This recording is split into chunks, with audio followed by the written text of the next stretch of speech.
Okay, welcome everybody. So let's have our second cabinet meeting of the month, part two. There's no fire alarm planned for this evening. Should the alarm sound, please leave via the nearest available emergency exit. Two of the closest exits are through the glass doors behind you and to my left, and through the double doors onto the riverside behind you directly, and then meet at the Café des Amis. Members of the public are welcome to make their own recordings of the meeting using whatever non-disruptive method they think are suitable. I would like to remind everyone present that this meeting is being filmed and made available to view in live and archived form via the Council's website. If you are seated in the public gallery, it is possible that the cameras may capture your image if you are deemed to be consenting to being filmed and your image and sound recording on the webcast. The Westgate Gardens on the riverside are locked at sunset, so members of the public must leave the Guildhall by the side exit behind the glass doors.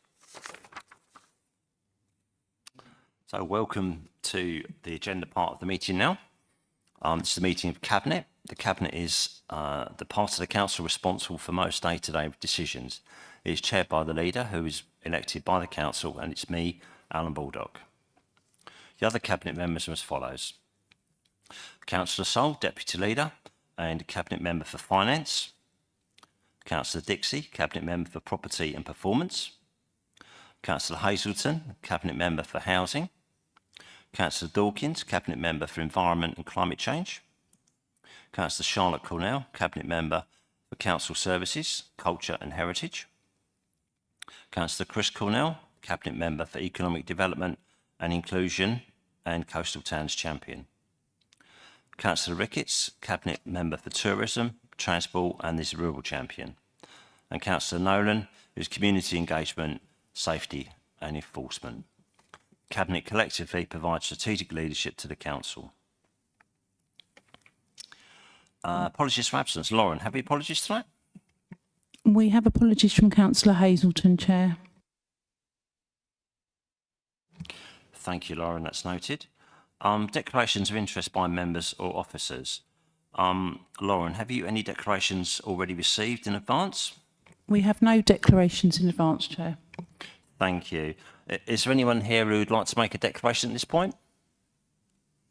Okay. Susie Wakeham. Thank you, Chair. Need to declare I'm a board member at Canenco. Thank you. And you, Marie? Sorry. Thank you, Chair. I'm also a Canenco board member. Thank you. They're both noted.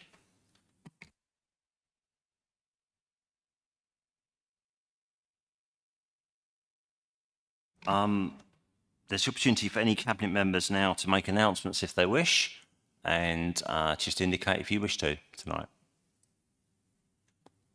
No announcements tonight. We did have quite a session last week, didn't we? So that's absolutely fine. Thank you for that, all of you. Public participation. We're really pleased that Councillor Carnac will be speaking on our agenda items 8, 9 and 13 tonight. So Councillor Carnac will be speaking on those. There are no other registered speakers at this point, as far as I know. Is that correct? That's right. So, okay. Item 5 now is reference from committees. At this particular meeting, there are no references committees. We dealt with that last week, you might recall. Now we're in part A. That is the business items on our agenda that can be considered in public. Okay. So we're start, and for everyone listening, what we're going to do is we work through the agenda. The agenda items will be introduced usually by the Cabinet lead. The officers are here and we'll pick up a bit more briefing sometimes, and then we will have a conversation between Cabinet members and we will make our decision following those points. So this item 6 is permission to consult on an events policy. And it's to consider the report from Michelle Mubarak, who's Head of Culture, Leisure and External Development. And we've all got a copy of that report, which we've read. So I'm now going to ask Cabinet Member Connie Nolan Cabinet Member for Community Engagement, Safety and Enforcement, to introduce that report. And at the end of her introduction, I'd like her to propose it and seek a seconder from the Cabinet as well, please. Thank you, Chair. This is permission to consult on the events management policy. I'd like the Cabinet to note that the current events policy has been in place since 2018. It was due for review in 2021, but that was delayed because of the disruption caused by COVID. Canterbury City Council welcomes and supports events within our district, and we aim to encourage more events in the towns. We've got a long history of supporting successful events in public open spaces, and with the recent and continued improvements to the infrastructure in the city, and of course on the seafront also in Herne Bay, we'll continue to do so in the future. The events policy sets out the aspiration along with the guiding principles of how we will work with partners and residents to make this possible and equitable. The use of public space to host events relies on achieving a balance of interests and working with a variety of public agencies.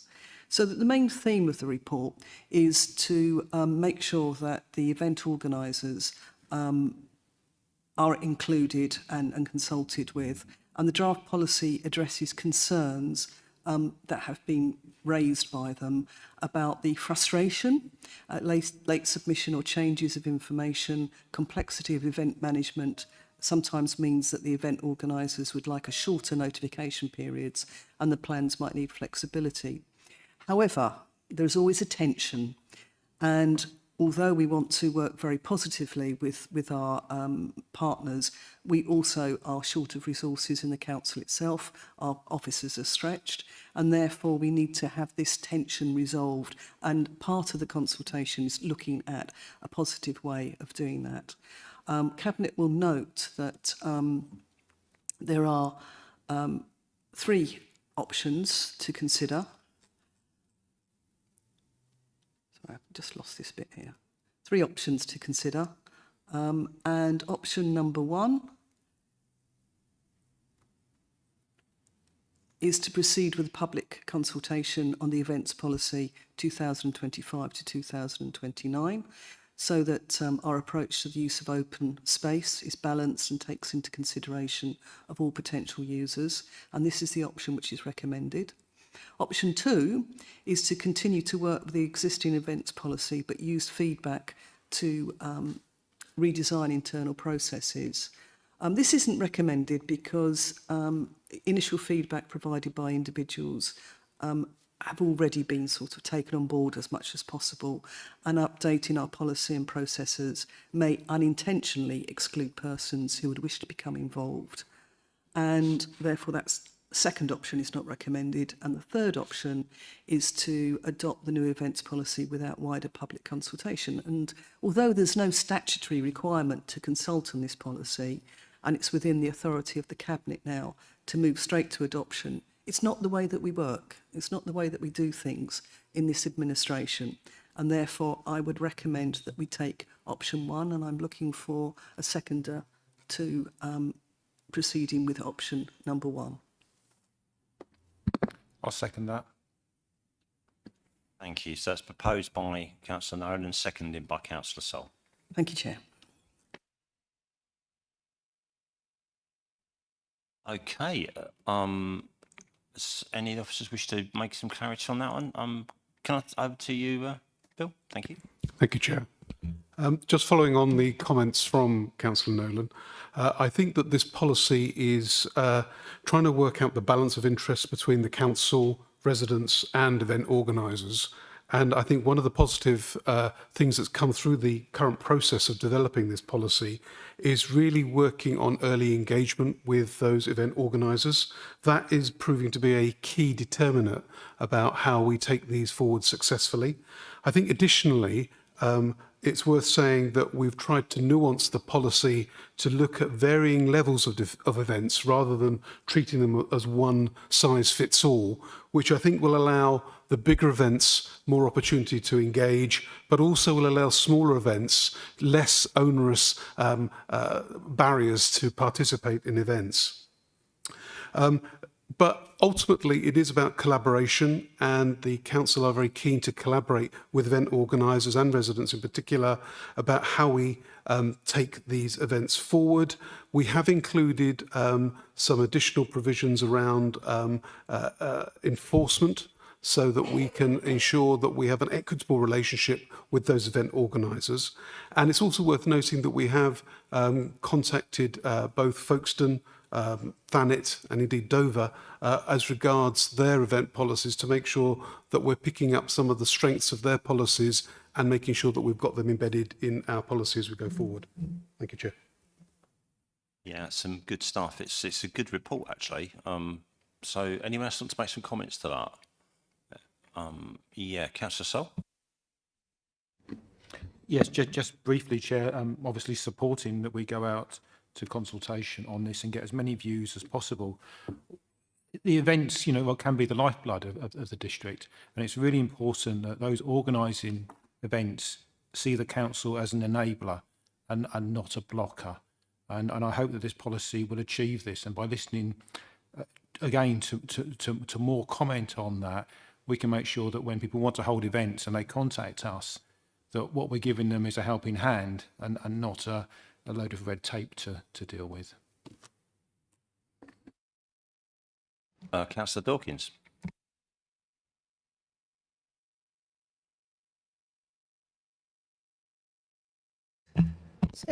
Thank you very much. Yeah, thanks for the report. Yeah, I'm very supportive of this, and that it goes to consultation. Really looking forward to hearing what people have to say, and I totally agree with Councillor Sol that we need to be the enabler and not be putting blocks in place. I know that there's a few event organisers that have felt there's been a few obstacles in the past, and I hope through this consultation we can overcome some of those.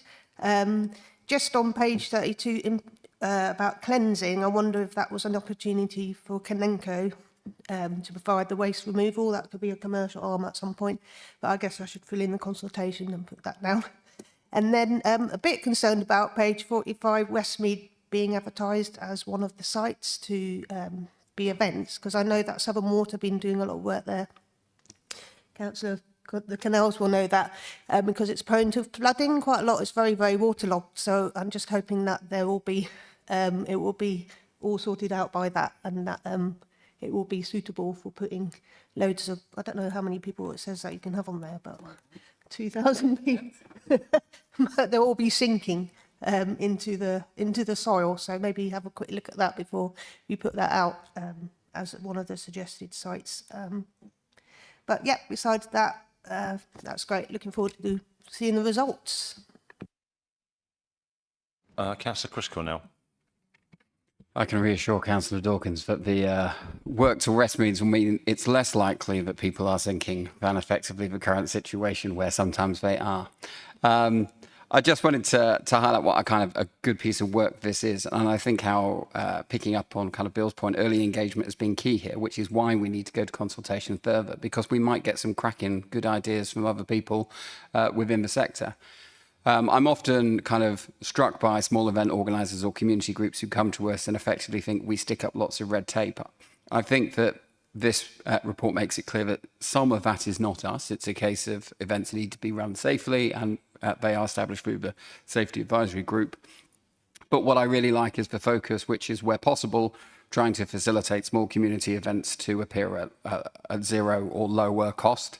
And it also creating ways to save for larger events. It's encouraging multi-day events. So when people come and establish themselves in the area, they can serve for the whole weekend, as well as that being a way in which we can grow an incentives pot, which further helps the voluntary sector.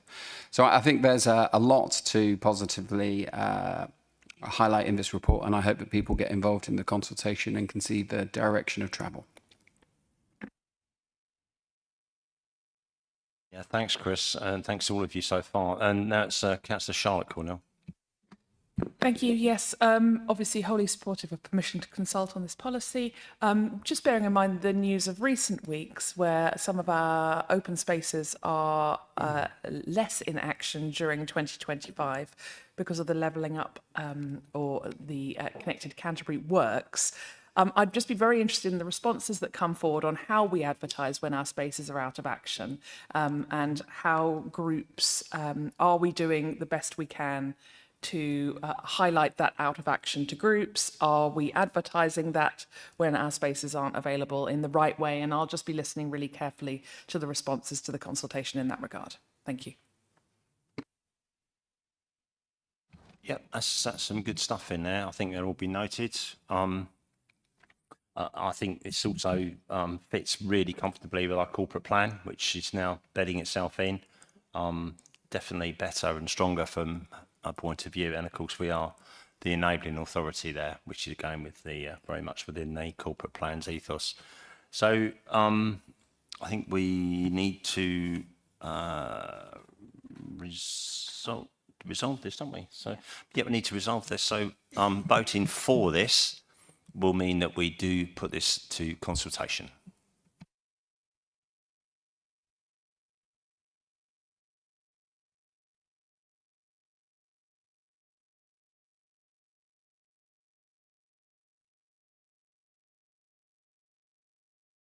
That's passed unanimously, Chair, with 8 votes.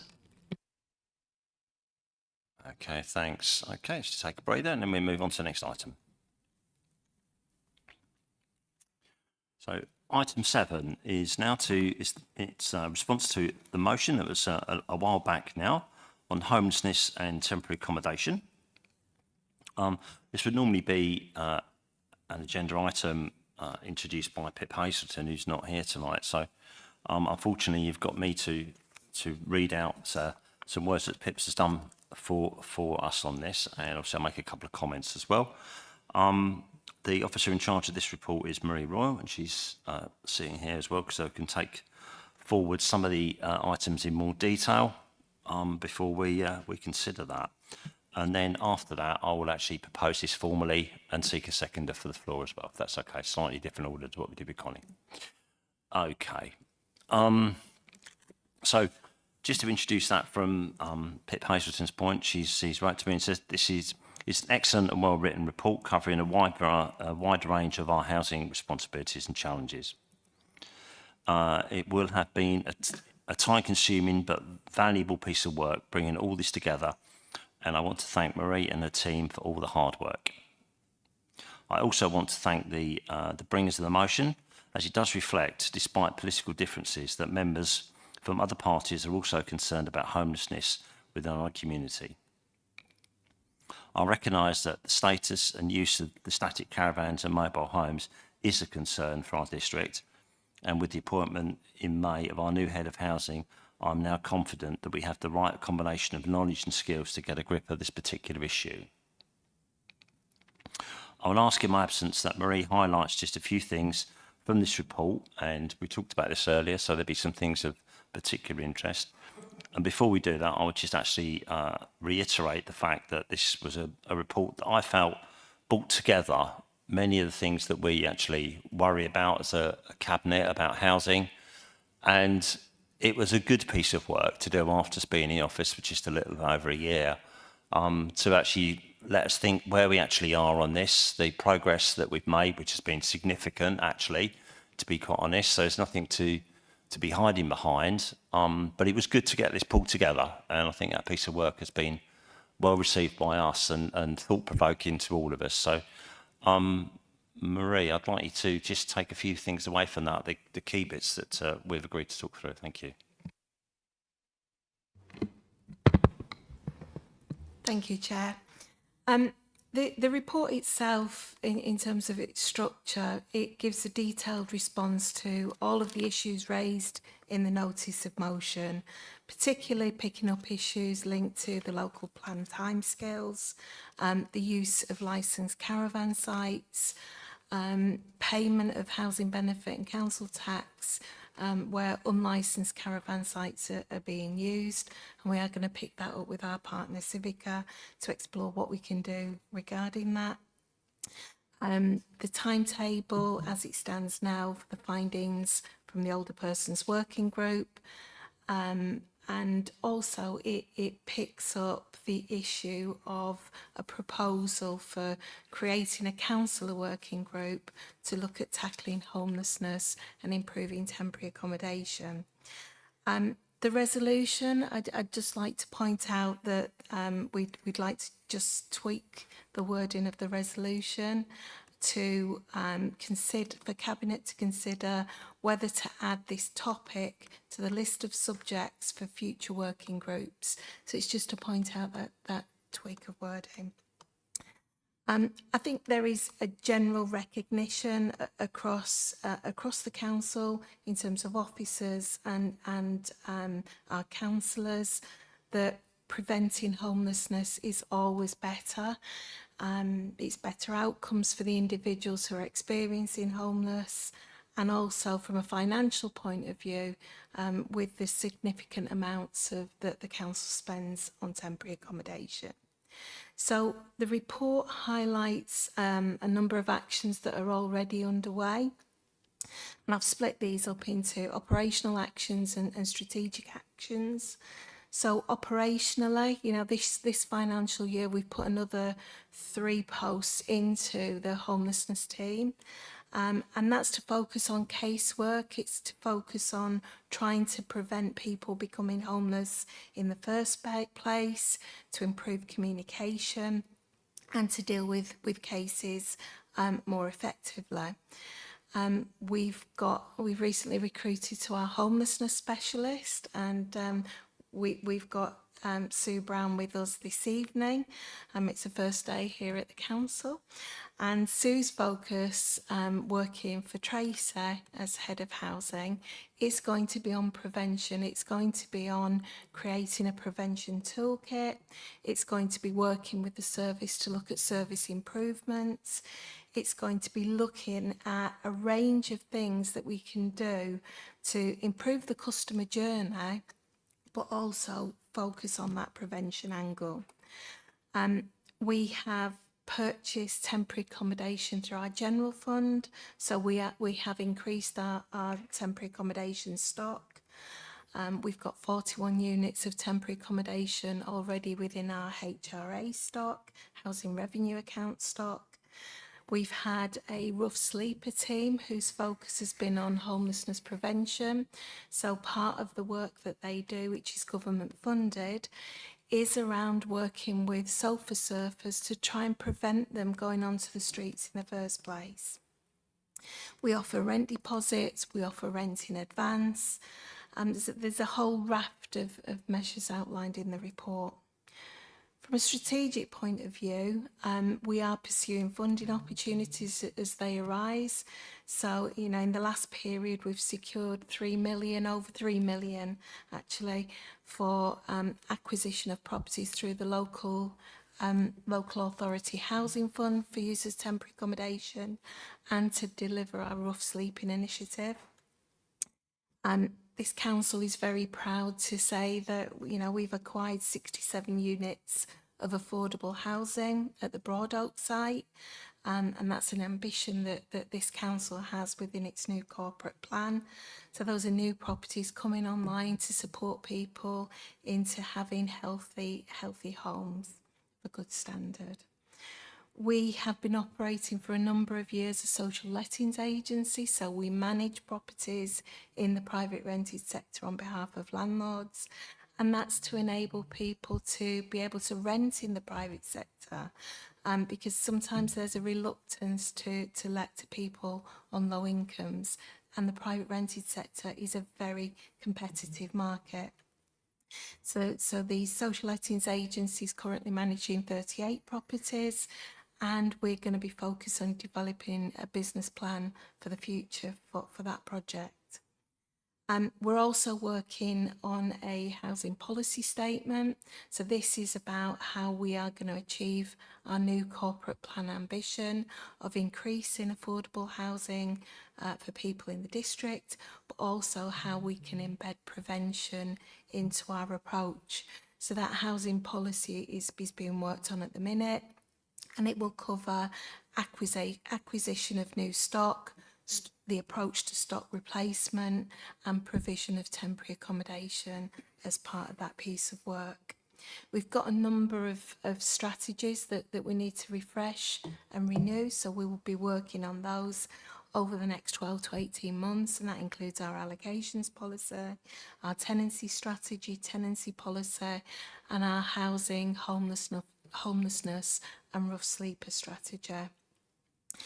And in addition, the last thing just to point out is that from a prevention point of view, Councillor Cornell announced at the last Cabinet meeting about the creation of a local health alliance, and one of the strategic priorities for that local health alliance is around preventing homelessness, tackling homelessness, and what more we can do by collaborating with our partners.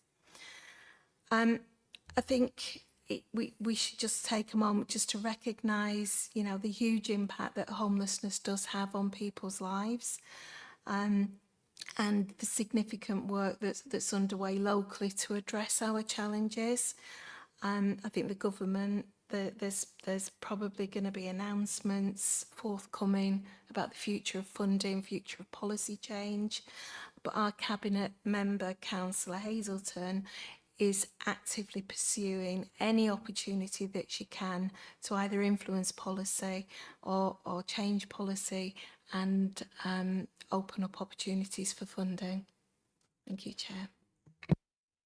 Thank you, Marie. I think that is the perfect opportunity for other Cabinet members to ask away or make comment or observations, I think, before I say anything else. Any other points to raise?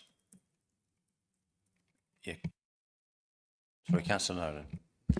Yeah, thank you, Marie. You made reference to the fact that Councillor Hazelton is pursuing things, and I'd just like to commend the fact that Councillor Hazelton has written to the Deputy Prime Minister on very pertinent points, asking that stabilisation of the HRA and also a fair and equitable model, removing red tape, reforming the right to buy, and, you know, sort of paying for a completion of new council homes. And I think what we must do is we must let people know, let our residents know that there is an active approach to this, because we can see on a daily basis that homelessness is a problem.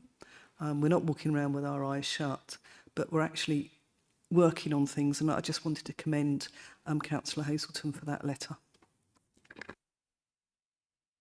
Yeah, I totally agree. And I think for all of us, we knew that appointing a Cabinet member for housing was the right thing to do right at the beginning, because we knew this was a huge issue that this council had to face up to.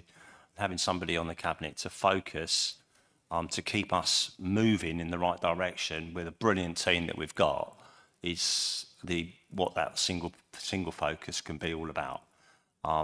We're often criticised for having a bigger Cabinet, but this is a typical example of why this is a really good thing to do. And the progress and the opportunity and the direction are always there, always challenged, and always there. It's a two-way street then, rather than just being left onto your own, isn't it? Which is a right thing to be. Yeah, I think there's some stark things in there. You know, the fact that the breakdown of the sofa surfing relationship with families, 390 people a year, you know, lose a safe and secure place to live because of that family breakdown. And that's why we need to be working closely with the people in our communities. 287 at the end of their tenancy, obviously in Section 21s and the like, aren't they? So this government is at least looking at that, addressing that issue. Let's see where that goes. But clearly, you know, nearly 300 people losing their homes in that way in this particular district. So we've not lost sight of it. We're working. We've got loads more to do. And getting the right policies and strategies in place is going to be the key driving point on this. So, okay, I'm just going to take 1 second off mic and just prepare the fact of what we're going to propose on this particular one, so we get it right without over repeating it.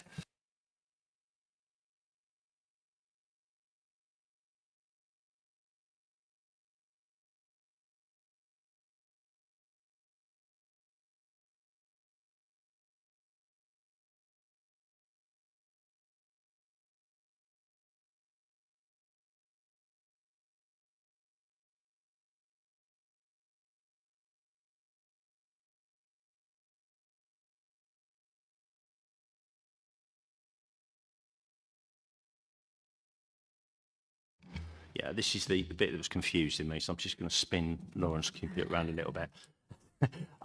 Okay, so the first thing is we need to note the response to the notice of motion. That's the report that we've all read, absorbed and commented on.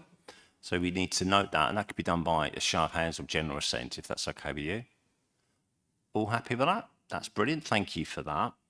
The second point we need to resolve, so we will need to vote on this one, and it's simply whether we should add the topic of a working group programme on housing and homelessness as a possible subject for a future working group under the overview banner. So it's a free vote. If you think it's what you want to do, that's fine. Sorry? Oh, working group. You're absolutely right. Sorry about that. That's the tweak. So whether we add this topic to the list of possible subjects for future working group, it could be either. If you think it's a good thing that we should add that to the list, then please vote for. If you wish that not to be the case, then please don't. So it's entirely up to you. Obviously, I think if it's on the list, we can always look at it in the future at some point. If it's not on the list, we need to start from scratch. So entirely up to you.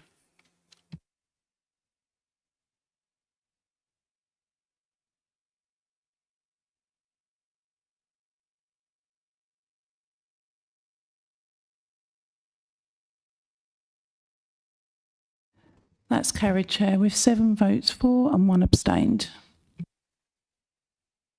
That's lovely. Thank you very much. So we can put that onto a list, and if we need to have a working group on that, then we can do. Okay, that's good. Thank you for that. Just one moment again.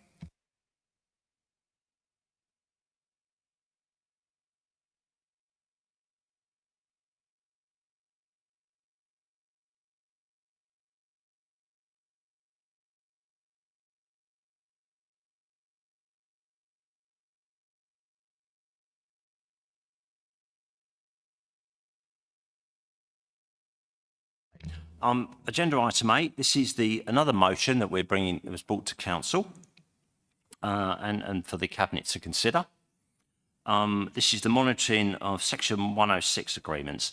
Now, Councillor Carnac will be speaking on this, so we'll listen to Councillor Carnac, then we'll move forward to introduce the item. Thank you. Yeah, thank you very much. I think this is the second motion this evening from us.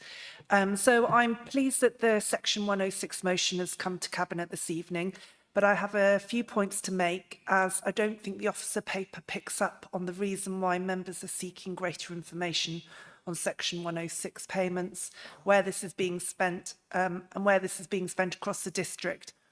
The infrastructure spending statement is useful, but it doesn't go far enough in providing information to all members about how 106 money is being spent. There is no challenge to spending, no oversight of performance, or scrutiny of meeting deadlines for spending. By the time it appears in the IFS, it's a fait accompli. I, like some of my councillor colleagues, and I think this is cross-party, do not think the IFS or the allocated Section 106 developer contribution list is regular or in-depth enough to ensure that the best decisions are being made on behalf of our residents. The point of this motion was to increase member oversight, as other councils do, so that we can ensure our residents are getting the infrastructure they have been promised when it's needed and that they are getting best value for money.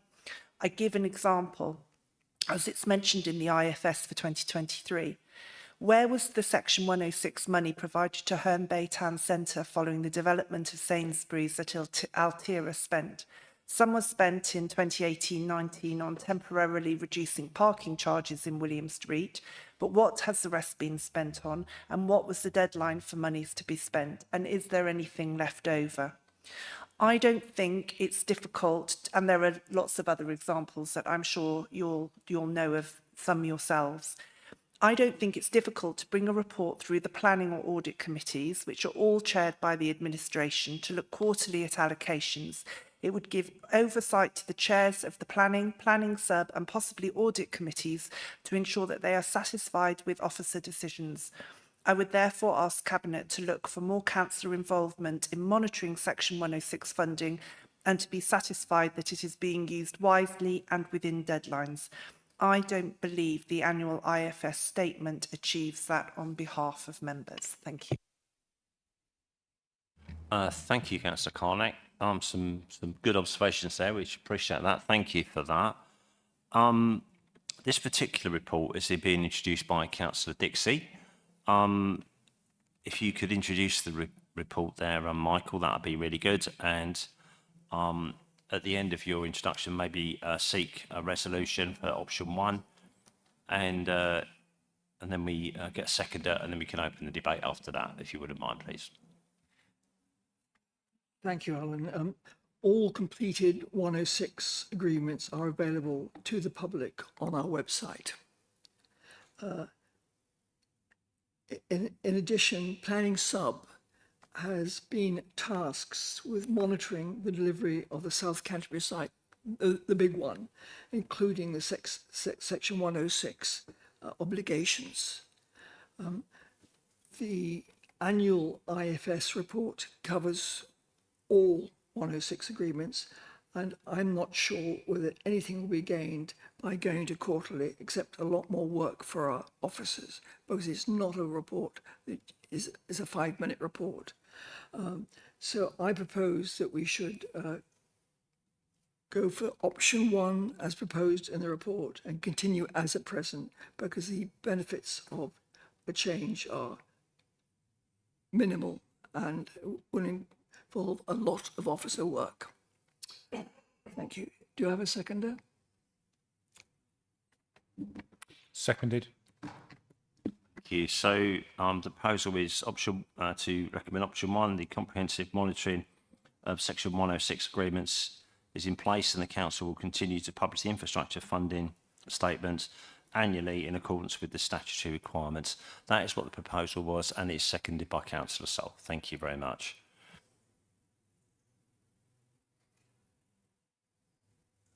It's from the rest of Cabinet. In a moment, I've got Chris's hand up, but also Councillor Bill Hicks, yeah? Okay, thank you, Bill.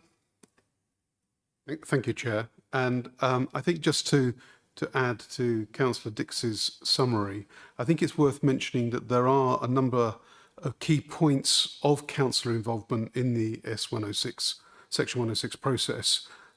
Ward councillors all have regular contact with the planning team when planning applications are submitted in their ward, and that will ultimately have a Section 106 agreement. The planning committee decides strategic developments and agrees the heads of terms for those Section 106 agreements. And indeed, ward councillors receive regular update briefings on the delivery of schemes, including where Section 106 obligations are made for large schemes within their ward. The planning subcommittee monitors the delivery of South Canterbury, as referred to earlier, and that does include the monitoring of Section 106 obligations as well. The annual Canterbury City Council and Kent County Council infrastructure funding statements sets out the positions with regard to those Section 106 agreements, what has been secured, what contributions have been paid, and what infrastructure has been delivered. This is published on the Council's website and is freely available. At any time, councillors can ask officers to brief them about specific obligations. They often do and are indeed encouraged to do so. As an additional thought, it may be that the planning department wish to run further training sessions for councillors on Section 106, which we would be happy to do in the circumstances. Thank you. Thank you for that. Just before Chris I think in the last few months, we've actually tweaked again the policy for the planning subcommittee. And the planning subcommittee now, it had the ability to look at the Mountfield Park development, which was very important, and was obviously there was a considerable amount of angst there by residents that the 106, which is really important, lots of the mitigations are buried into the 106 payment for that particular development, was delivered properly. And we agreed that the planning subcommittee was a useful vehicle for doing just that. However, on reflection, a little while back, we expanded the ability of the planning subcommittee to look at any development that is not delivering 106 in accordance with what officers would have liked. And I'll explain why in a moment or two. And also the planning committee can, in fact, ask now for the planning subcommittee to monitor the 106 on any particular site that comes forward and is granted permission. So, in fact, it expands that. And I think the reasons for it are perhaps a little difficult to understand, but in our view, the officers will try hard and usually succeed in getting the 106 contributions, the improvements to our communities paid for and delivered. However, you're quite right, as Councillor Carnac raised, some developers are a little shy. And it is not fair for officers to take all of that flak without the political cover that they rightly deserve from their leadership in council. So the planning subcommittee will offer that political cover to them and the publicity they will need if the developers are not responding in the correct way.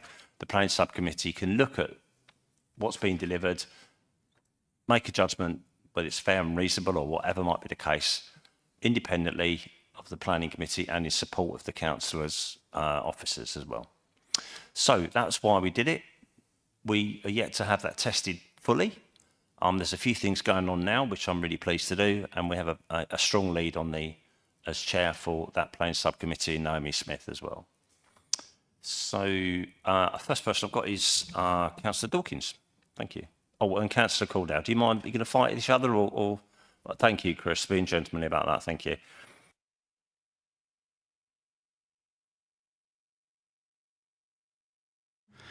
I've been out-gentlemaned. I have some sympathy for Councillor Carnac's argument here, and I wonder if effectively there is a compromise that is effectively achieved. It strikes me here that effectively, we are doing what is statutorily required, but the idea of establishing a planning subcommittee is to create additional transparency where possible. And as Councillor Carnac says, this only reports on effectively what we have done. What it doesn't clarify is where there are situations, and they may be entirely rational, whereby money is transferred from one item to another for a purpose. But it also doesn't do another thing that my residents ask, which isn't in your initial report, but I also think is a useful thing, which is to explain how we establish what infrastructure is developed and how people looking at planning applications can have confidence that the capital spend for infrastructure is in place. We have that through publishing our infrastructure delivery plan, but Kent County Council also has it in its 10 years community plan for education. There's the infrastructure capital delivery program for Kent County Council. And those are things which I think we should also be telling people so that when they see new developments come forward, they can have some confidence that when it proposes a school, somebody else acknowledges there might be a need for one as you go. So whilst I kind of agree with the sentiment of the report that quarterly monitoring is perhaps a little over the top, my recommendation, and to councillors, Cabinet, I'm interested in what you see, is could we proceed with option one, but ask the planning subcommittee to look at the structure for presenting the independent annual financial statement to make sure we have the basic information, but we could also perhaps suggest items over 10% of an allocation, which are moved from one pot to another, are recorded. Perhaps we could benchmark our transparency against other local authorities, and perhaps we could better explain some of that idea about how they can find out where infrastructure is developed. It wouldn't be additional officer time, but for me, I think it's important to get right. And if we are going to do annual reporting on it, why don't we try to make sure that that annual report answers the questions which most people want? And I think perhaps we could get some feedback from councillors on what that is. As Bill suggested, we often see those things occur. So I'm interested effectively if Michael, in suggesting it, would be open to an option 1A, so to speak. you just clarify that just so we're all, I've just boiled down the essence of that, Chris, and then I'm kind of with you, I think, but it'd be good for people listening in. So I would resolve that we agree option 1, but also ask for planning subcommittee to be consulted on the structure of the infrastructure funding statement on an annual basis and engage with councillors to ensure that that is fit for purpose. Sounds okay to me. Very happy to accept that, Chair. Yeah, thank you, Michael. Yeah, I think that's okay. We will just get a little more clarity as we finish through our debate on that, but I think I'm with you what we're going to get for that. So, anyone else? I've got Councillor Dawkins now. Thank you. Yeah. You just said what? Right. Yeah. No, I was just going to sort of pick up on the training element, and I think that's really, really important. So perhaps some more briefings that would, I think everyone would, especially the newer councillors, because, you know, just sometimes when it comes to Section 106 money and SIL money and that sort of thing, actually being part of, say, a friends group or something, you can have certain projects, they say, up and ready, can't you? So there might be things that you want but you can't pay for, and then they go in a list of things, and it's quite important that councillors know that they can be creating these projects with their partners or their groups within their communities that can be put in a file, if you like, that can be drawn upon when the money is available. So I don't, you know, there's things like that. So I guess that's what Councillor Cannell sort of getting to as well, about what that process is, and, you know, can that be more transparent? And also the sub-planning committee seems to be getting bigger and bigger as well. So I don't think there's many people who sit on that. And if that was something that was going to go to sub-planning, I would say to bring in Councillor Carnut's concerns, she's wanting more councillors to be involved in that scrutiny. And I don't think the sub-planning committee has enough councillors on it to be that kind of committee, if you like. I mean, if it goes to sub-planning, will it go to any other committees on the way there? Like with the process, will it go to overview or will it go to sub? That's one question. And also, when you talked about that really great initiative to bring in planning applications that, you know, we got Mountsfield, but can we bring in more? That's great. I really like that. Can a councillor bring a development into sub-planning? Can they actually bring it in and say, look, this is happening in my ward, I'm a bit worried about it, can we have this on the agenda for the next meeting? Is that something that, would that be something that could be done, a process? Was that, those sort of, a few questions there all mixed up. Do you want me to, nope, you got it. Right. Thanks, Mel, that's really good. Peter Davis.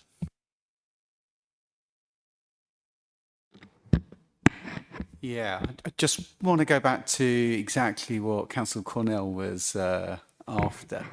So the infrastructure funding statement, so the one that looks back at how we've spent money over last year is I think what's referenced in the report. So that sort of shows delivery against where Section 106 and SIL money's going. The bit I think Councillor Cornell was talking about was probably the infrastructure delivery plan, which is a bit that forms part of the local plan. So then when sites are put forward, it sets out what infrastructure is required. So if there's an increasing need for school places, then that will set out how many school places needed, and then whether that's, you know, you enhance the site or you build a new school or something like that, or you need more road capacity or you need more open space, and that's set out within the delivery plan. So that's consulted on as part of the local plan and sets out what's going to be needed over the future, and then the infrastructure funding statement then sets out what's been spent against the delivery of that, and any change between what's in the infrastructure delivery plan and the infrastructure funding statement would have to be either it's happened or there's been an agreement to vary the Section 106 agreement, because that's a legal agreement between the council and the developer. So I suppose if what you're asking for is something that can show one against the other, what was asked for against what's been delivered and the triggers that are in place, then that can be shown. But it's just making sure we're not trying to confuse two different parts of the same mechanism, if that makes sense. Yeah, go for it, Chris. Thanks. I don't think I'm confused, but I often explain things badly. I think what I'm seeking to do is ask planning subcommittee to effectively look at how we present the information in the IFS. That would kind of have two things to it. Firstly, if I was going to rewrite it, sections 1.5 through to 1.8, which are what are developer contributions, you could expand a little bit to talk about how we set developer contributions and link to the relative documents that exist elsewhere, so people are able to see what things are in future. You might choose to have a separate point, which would effectively be, as Bill's, as to how councillors are involved or made aware of development changes as would be. And I guess I'd also encourage them to potentially look at listing substantive, although I guess we could define what substantive are, deviations away from a plan. But that would be in retrospect. It wouldn't be to gain the agreement of it. It would just be for sheer transparency's process. And there are times, very sensibly, when we choose to shift development funding. You know, we have contributions to work on wetlands, and then all of a sudden, like, the Environment Agency decides to fund something like that. And you actually go, well, it's not necessarily needed anymore. It's about how that money is shifted. But it strikes me that effectively it wouldn't take much to basically just tweak how we present this information in such a way that it answers a few more of the concerns which Councillor Carnac has raised. Yeah, that's, I think, a useful piece of work, isn't it? We got a few months to have a look at that. I can talk to them. Connie. My questions as well. The bit about can it come back? I've never tested that particular moment, Mel. I think that's something we could look at in the same point of view to review. Yeah. Okay. Yeah, sure. And the bit about the sub-planning committee, because That's it's quite right, yeah. small, and my concern was that there wouldn't be enough, you know, if this was something that councillors want to sort of have a look at, you know, the idea was to put it through audit and governance, wasn't it, which has more, Yeah. you know, I don't know how many people sit on sub-planning. Yeah, I think it's a new idea. It's a small committee.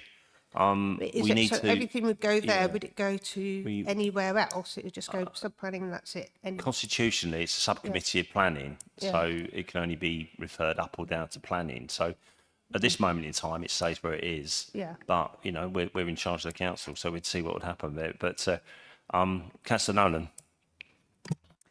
Thank you. So I sat on planning and I've also sat on the sub. And it is small, but beautifully formed and you know, sort of bonded together. I'm not in favour of leaving it at a yearly thing. And the reason for that is that, and I'm being a bit parochial here, but so many times a developer has promised something and they haven't actually delivered, and that's only picked up on a yearly basis. I think quarterly is too much, but I think 6 months, we ought to have a report every 6 months. I like the idea that Councillor Cornell's put forward about benchmarking against other councils. Let's look and see what happens there. But I really have a concern about developers who drag their feet over something that's been promised to the community. And particularly, as I say, it's a bit parochial, but in my ward, I have a primary school that was in desperate need of rebuilding, and that was held up for some time.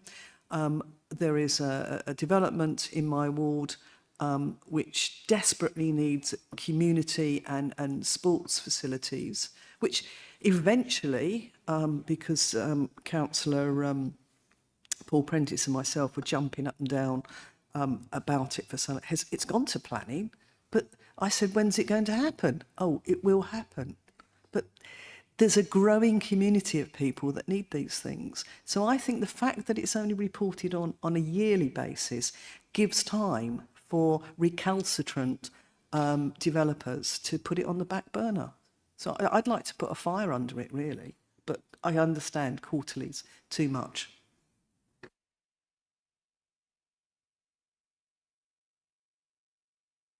Have you got any other comments to go?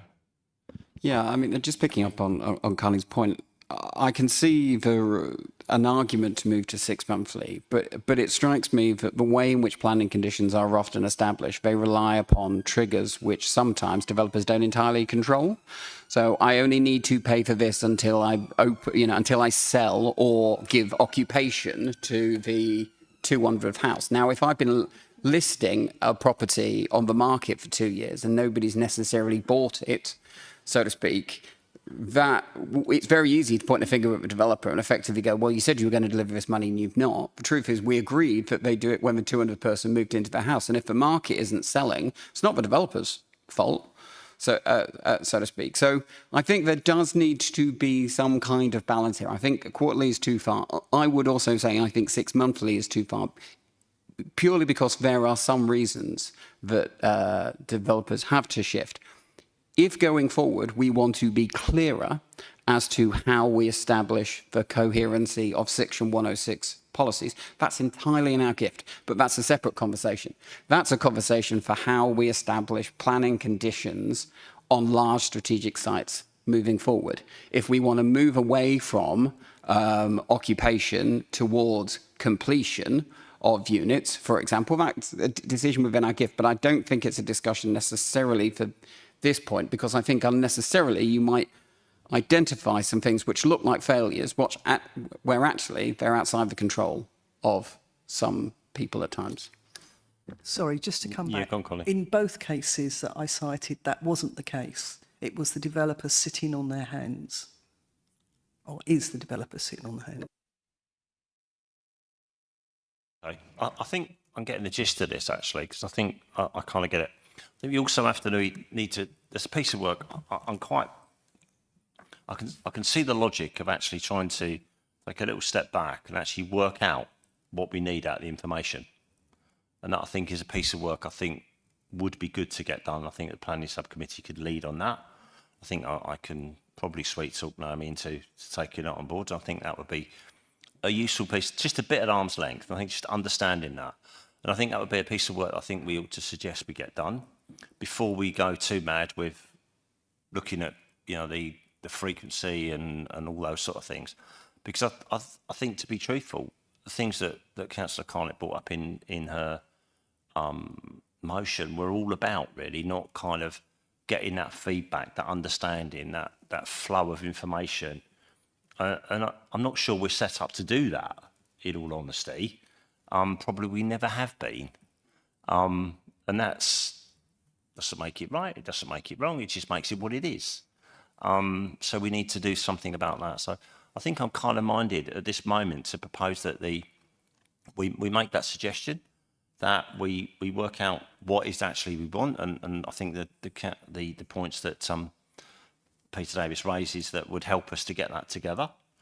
I think the other bit that I think is useful here as well is that we are about to go into our new local plan, in that final stages of that, and of course we can make that local plan as responsive. If we need to do some work on that, then we always can as well. So I think we're actually looking at that. I think I'm right in that, Pedro, on it. We're looking at how we monitor that as well, even at this stage. So things will change, but there are, of course, developments over the next, 20, 30 years.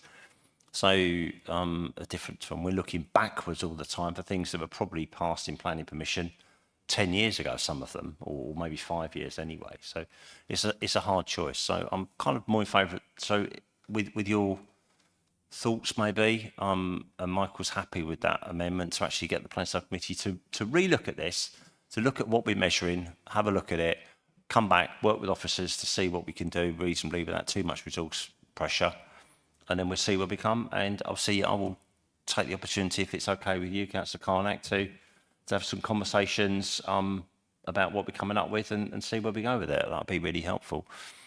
So I think if that's it, we need to resolve this. Okay, so I will. Yeah. So I just need to clarify. Do you want to just clarify your wording again, Chris? I think it's right that you put your wording onto it rather than me interpret it. So Charlotte's got some wording. She's always better with than that. Of course. All right. Something along the lines of to resolve to ask planning sub to consider if any changes are needed to the presentation and regularity of information in the IFS in order to increase transparency and cogency of Section 106 allocation and spend. Would be my suggestion. Sounds about right, actually, to be honest. Yeah. And we add efficiency in there as well. We should. Transparency. Again? No, that's fine. We'll let Lauren type it up. If Lauren wants to repeat, then please do. I'll pass it over on paper, but once more, to resolve to ask Planning Sub to consider if any changes are needed to the presentation and regularity of information in the IFS in order to increase transparency, efficiency and cogency of Section 106 allocation and spend. Thanks for that. So that's all of that. And the comprehensive monitoring of 106 agreements is in place, and the council will continue to publish this moment on infrastructure funding statements annually in accordance with statutory requirements. So we will do that and add that piece of wordsmith from Councillor Charlotte Cornell, which will be typed up. So that is what we are going to vote for. The vote for is to accept that wording. Thank you.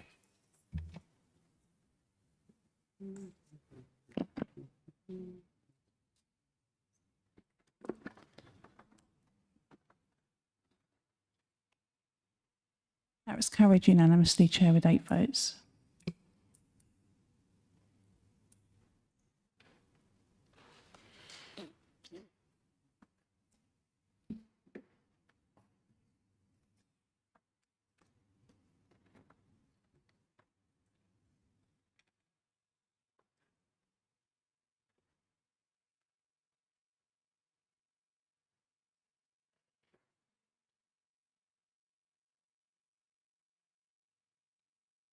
Right, next one is item 9, Herne Bay Seafront regeneration 2024. Again, Councillor Carnac would like to say a few words. We welcome those. Thank you. Thank you. Me again. Right. Only this afternoon, I received a message from a gentleman in Herne Bay worried that the scaffolding covering the bandstand that went up just as its centenary was being celebrated earlier this year is still there with no sign of any work being undertaken. He, like so many of us, is worried that the iconic seafront in Herne Bay is being left to rot and fall apart. Despite all our efforts, and I mean all our efforts, to regenerate Herne Bay, project after project has stalled or failed to take off, really since the completion of Wimereux Square and a few other projects. In recent times, the pandemic stopped some projects because of the limit on fresh capital borrowing, while not getting LUF funding was a huge disappointment for all of us. This motion that I brought was an attempt to get Herne Bay back on the map, to make regeneration of the coastal strip a priority for the council. We need to redraw the commitment and connection between the council and those groups in the town leading on growth, investment and placemaking so that things get done. I am therefore grateful to Cabinet Member Councillor Chris Cornell and Place Service Director Bill Hicks for the time they have spent discussing and working on how this would work better between the council and the Herne Bay Coastal Community team as a starter. Let's hope this is a fresh start for Herne Bay in working with the council to deliver on the town's priorities. I am also grateful to other cabinet members for their time spent discussing the importance of placemaking in Herne Bay and for their understanding that we can no longer allow council-owned assets on our seafront to be left to decline and, moreover, not to be generating revenue for the council. As the previous chair of Regeneration, I can't count the number of expressions of interest I received on taking over the vacant spot in the bandstand since 2020. I have a couple of points I'd like to make. First, this paper this evening only covers Heron Ward. The motion was from Studhill to Reculver, and I've raised this with Councillor Chris Cornell previously, which is the entirety of the Herne Bay seafront. It's not just a short strip in the centre of the town. This includes the Hampton Toilet Building and then across to the long-delayed regeneration of the council's campsite in Reculver, which seems to be permanently stalled in planning and now at least 6 years behind target. with the many council assets in between, such as the Pier, Red Hut, Bandstand, Beach Huts, Kings Hall, Clock Tower, Tivoli Building, Neptune Arm and Harbour, Amy Johnson Statue, St George's Toilets, Hampton Slopes, Beltinge Downs and Bishopston Glen.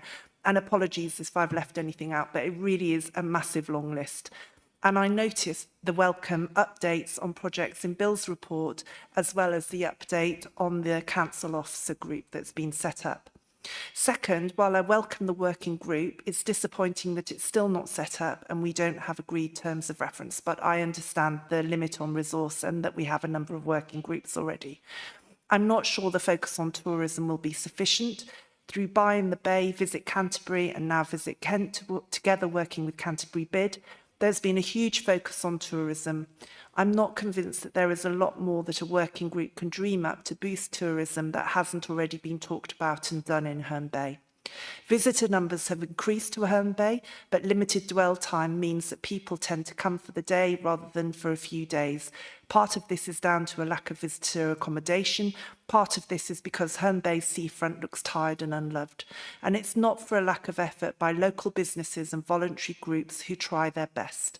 I hope you, like I, see this as a beginning for Herne Bay and share our passion in the town to show our seaside assets some much needed love. Thank you.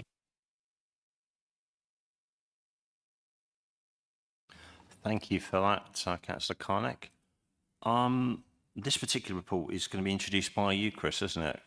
So maybe you take it away from there, please. And in the usual way, if you can,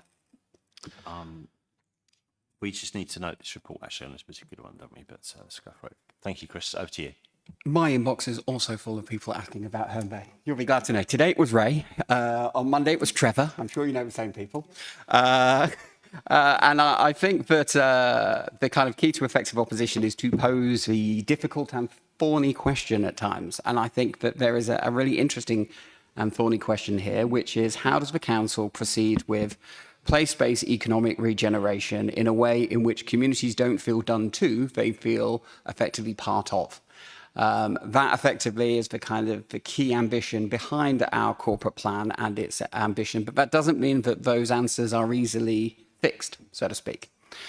Whilst this report doesn't agree with the idea of forming a Herne Bay Seaside Board in the model and ilk of the Harbour Board, I find the example of it interesting because it does identify a few key things that we've got to get right if we move forward.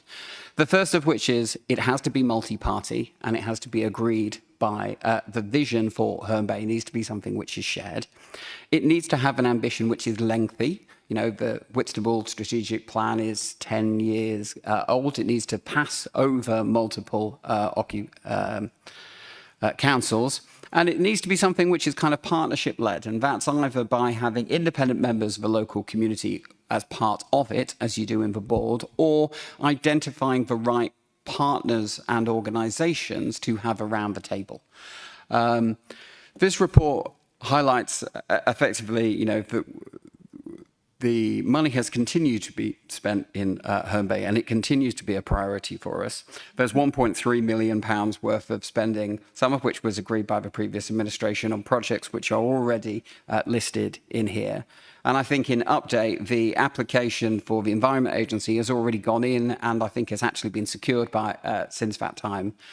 It also identifies that there's 250K's worth of investment from the UK SPF fund, and more importantly, that that's about leveraging further investment for us. And hopefully we'll be in a situation where we can make some positive announcements about the bandstand and the plans for that in the next kind of couple of weeks. It does highlight that this request from Councillor Carnac and Councillor Watkins has not gone unheeded. There is some clear need for an internal reorganisation, and I think there's an acknowledgement that that organisation of officers needs to better engage with councillors.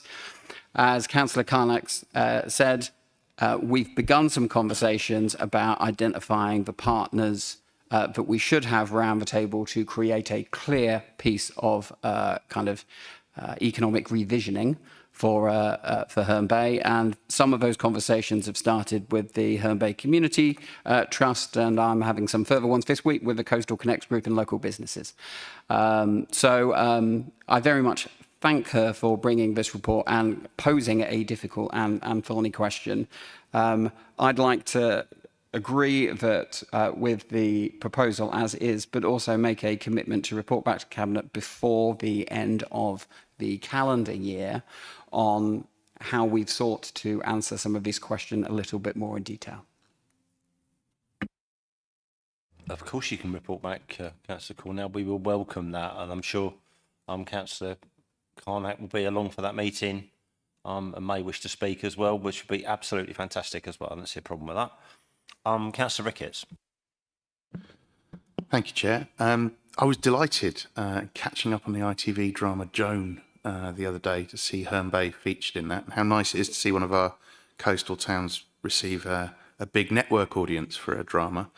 And I think what struck me initially was how wonderful it looked, and then it also struck me how little work the production team had to do to make it look like a 1980s location, because that is how badly neglected Herne Bay has been over the last couple of decades.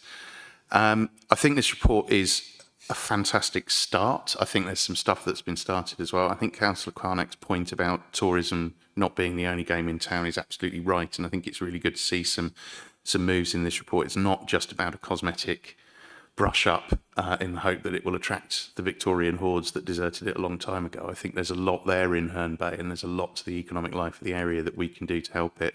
I think bring everything together in this area, and obviously that's been spurred by, as Councillor Cornell, constructive opposition, I think is great. And I think that we've talked a lot about the Whitstable Harbour Board model, about what can be done. This is this constant area of conversation in this. And I think it feels to me like there's a lot of energy in Herne Bay, a lot of businesses and a lot of local people that want to do stuff to bring together. And I think our role as a council, and I think a lot of the spirit behind this report, behind the action, is to try and support what local people are doing there, to try and bring them together. If they can form something similar to the Harbour Board themselves, then that's something that we should look to support them doing.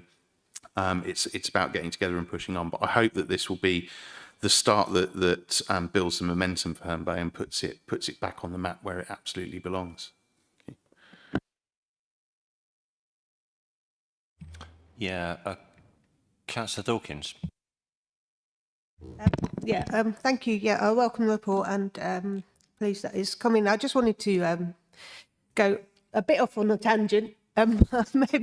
Maybe a quick win for Herne Bay. I mean, I know there's a petition out for a memorial for Anthony Coburn, who wrote the first Doctor Who episode.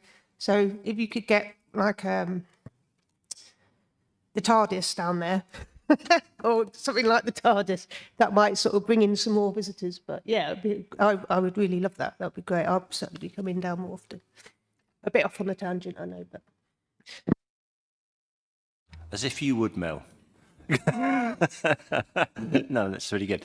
The report was good. It's good to pull together some stuff sometimes, and it's a helpful piece of work that goes on there. Bill.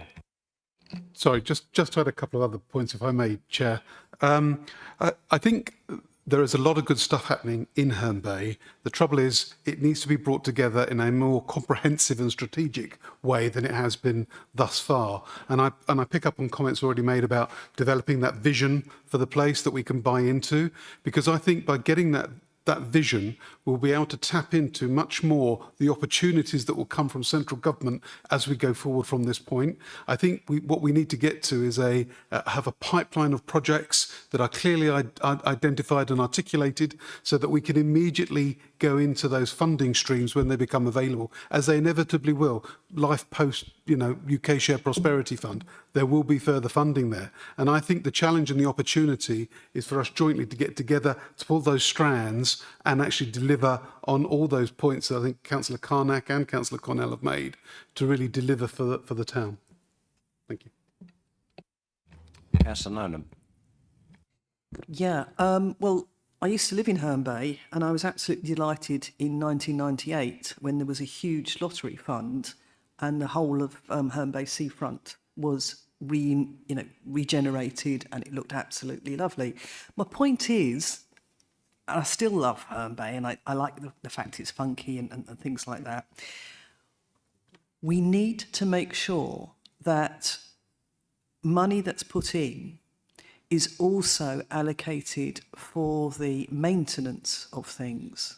I mean, I remember when Thorley Taverns took over the bandstand, and it was wonderful, and they ran it, and it was absolutely great. I remember the bands used to come to Canterbury as well. Different concert bands used to come round, and that used to draw a lot of people in. And we can have that again, and I absolutely would like that. I mean, Herne Bay is meant to be a seaside. It is a seaside town. It's sort of very much planned like that. But also, in the plans have to be, how do we make sure that there's maintenance? Because, you know, sort of 1998, it was a huge chunk of money.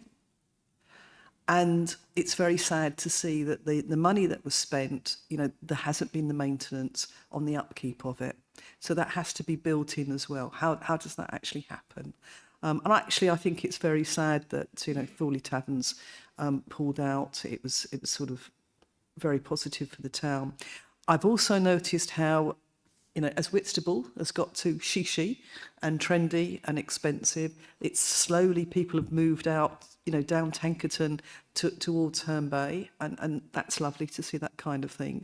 But I absolutely agree with you, Bill. It has to be sort of something which is drawn together, is strategic, and builds for the future and builds for sustainability, not just a once-off, you know, we get this grant and it's great for 5-10 years. Have you got any thoughts on those strands there, Chris? I think you were kind of articulating that, really, weren't you, in many states, what you said earlier?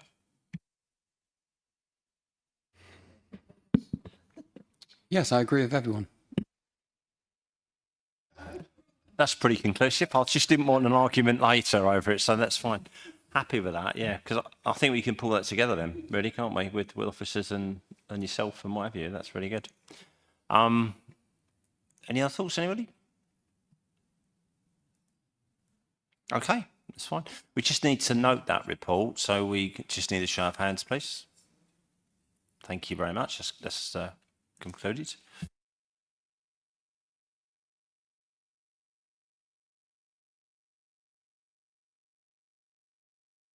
Okay, I'm just checking that I'm on track. I've not strayed, so we're okay. That's fine.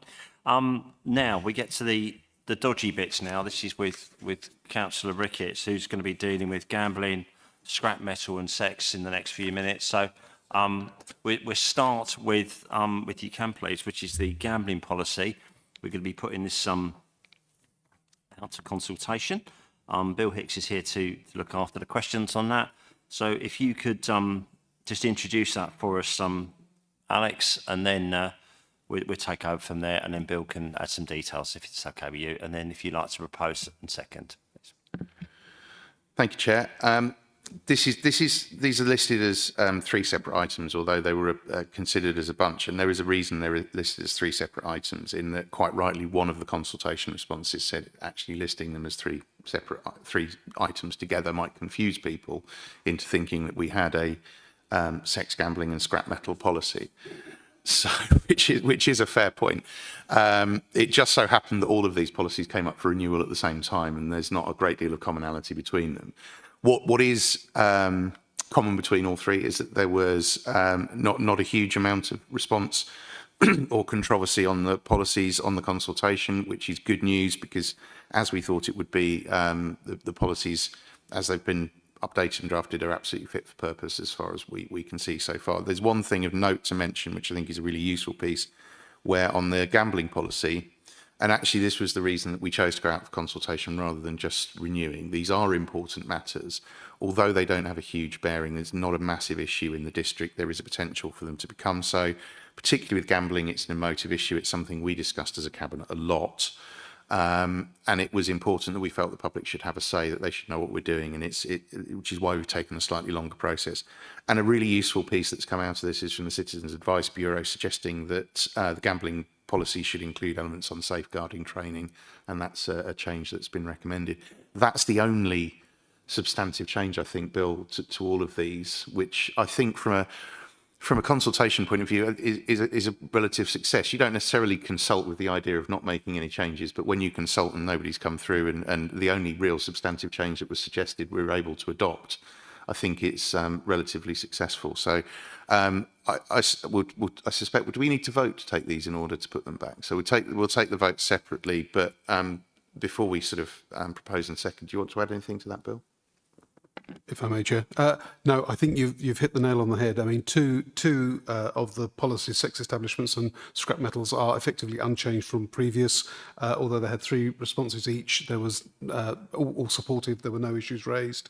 And in terms of gambling, as you say, I think the key point from Citizens' Advice has actually been adopted and is now in the report in the policy. So from that perspective, I think it's been relatively straightforward, actually. Yeah, very happy with that. I'll just check before we take a vote on it. So, if you'd like to propose it and seek a seconder for that, please, Alex, and be clear on what we're doing. it's just Recommend to full the council. proposal is to recommend to full council to adopt the gambling policy 2025 to 2028. Do I have a seconder? Oh, it's Martin. Right. That's Councillor Dixie seconding that proposal. And could I just comment? It's a little bit Of course, Mark. off on a tangent, but I do hope the new Labour government will clamp down big time on the industry, the gambling industry, which ruins so many lives. I do find it deeply offensive that the football shirts of Premier Division footballers are covered by gambling adverts. And also the amount of advertising on the TV before 9 o'clock on gambling by the gambling firms. It is just dreadful because so many lives, as we all know, are ruined by it. Yeah, thank you. That's all noted. Okay, so with that, we need to take a vote on this. So to vote is indeed to adopt the gambling policy 2025 to 28.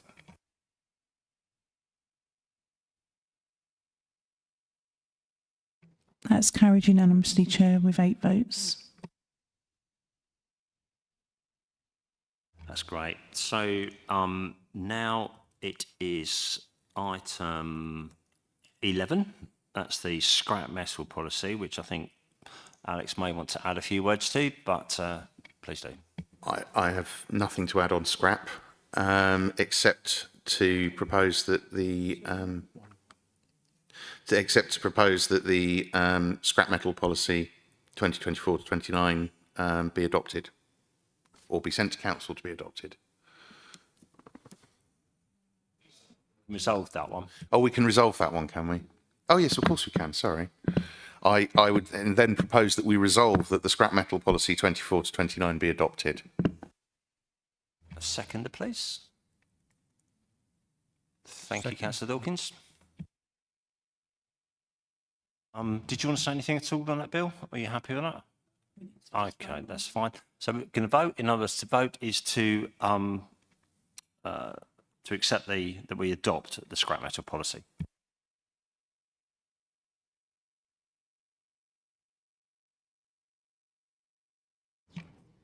That's carried unanimously, Chair, with 8 votes.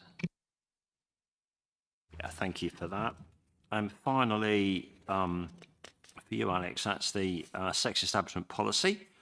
Again, I don't think there's any changes to that at all, is there? So, obviously, any comments that you wish to add, and then obviously we do the same again whether this is again something that we can resolve as a cabinet. Yep, nothing to add there. And again, not fortunately a major issue, and not fortunately something I have to talk very much about. So I would like to propose that we resolve that the sex establishments policy of 2024 to 29 be adopted. Do I have a seconder? Seconded. Thank you, Councillor Sol. So proposed by Councillor Ricketts, seconded by Councillor Sol. Anything to add at all, Bill? That's fine. In that case, we take a vote and to resolve that we have the sex establishment policy 2024 to 29.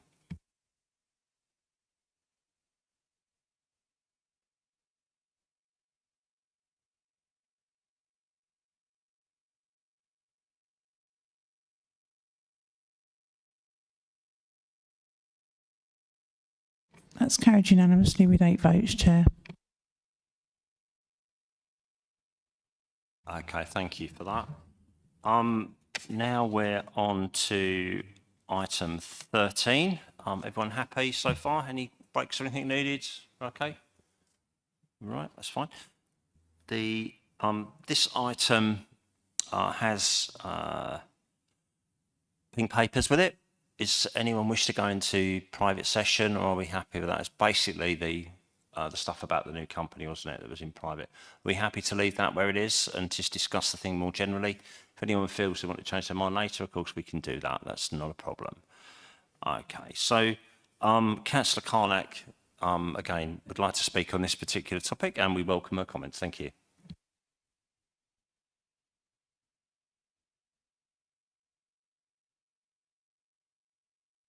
Sorry, thank you, Leader. Right, this is my last one. I am pleased that we are at last in sight of agreeing a solution to the nutrient neutrality issues at Stodmarch, which have stopped development across our district. This has not only meant we haven't built the new homes that we should have been building, but it has caused financial harm to many local small businesses involved in construction and related building services, and has meant projects to regenerate the centres of Canterbury and Herne Bay have been delayed and in some cases abandoned. While I broadly welcome the scheme of selling credits to developers, I still have concerns about whether it will actually make a difference to water quality. There is still a lot that needs to be done to ensure it delivers locally. I'm concerned at the idea of taking out farmland to build more solar as a solution to reducing nutrient runoff. This is not something that many of my ward residents support, as we know the issue in our district is caused largely by humans producing phosphates rather than farming causing nitrates. Farming is not the main cause here, as it is in, say, the West Country, where it has been easier to resolve. More solar wouldn't necessarily improve water quality here, but would change the nature of our rural landscapes forever, plus removing land in agricultural production. Speaking to developers, they are finding it difficult to find suitable wetland locations locally where they could use the credits. If they end up spending the credits out of district and out of Kent, then that's not helpful to cleaning our water. And that lack of local provision is not helped because DEFRA won't provide licences to water companies that wish to develop wetlands to remove nutrients. May Street Waste Water Treatment Plant in my ward would be a good option for this, but that is a stalled project over permitting. However, it's perfectly acceptable for the same treated sewage to be dumped at sea, for instance, from the Hillborough housing development, as a mitigation, but not for it to be processed through an associated wetland. Therefore, more work is needed on persuading DEFRA on workable local solutions. Plus, not all wetlands are equal.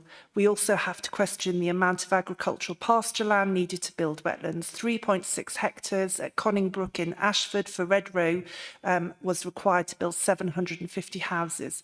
We don't have that land available in our district to meet our annual housing needs.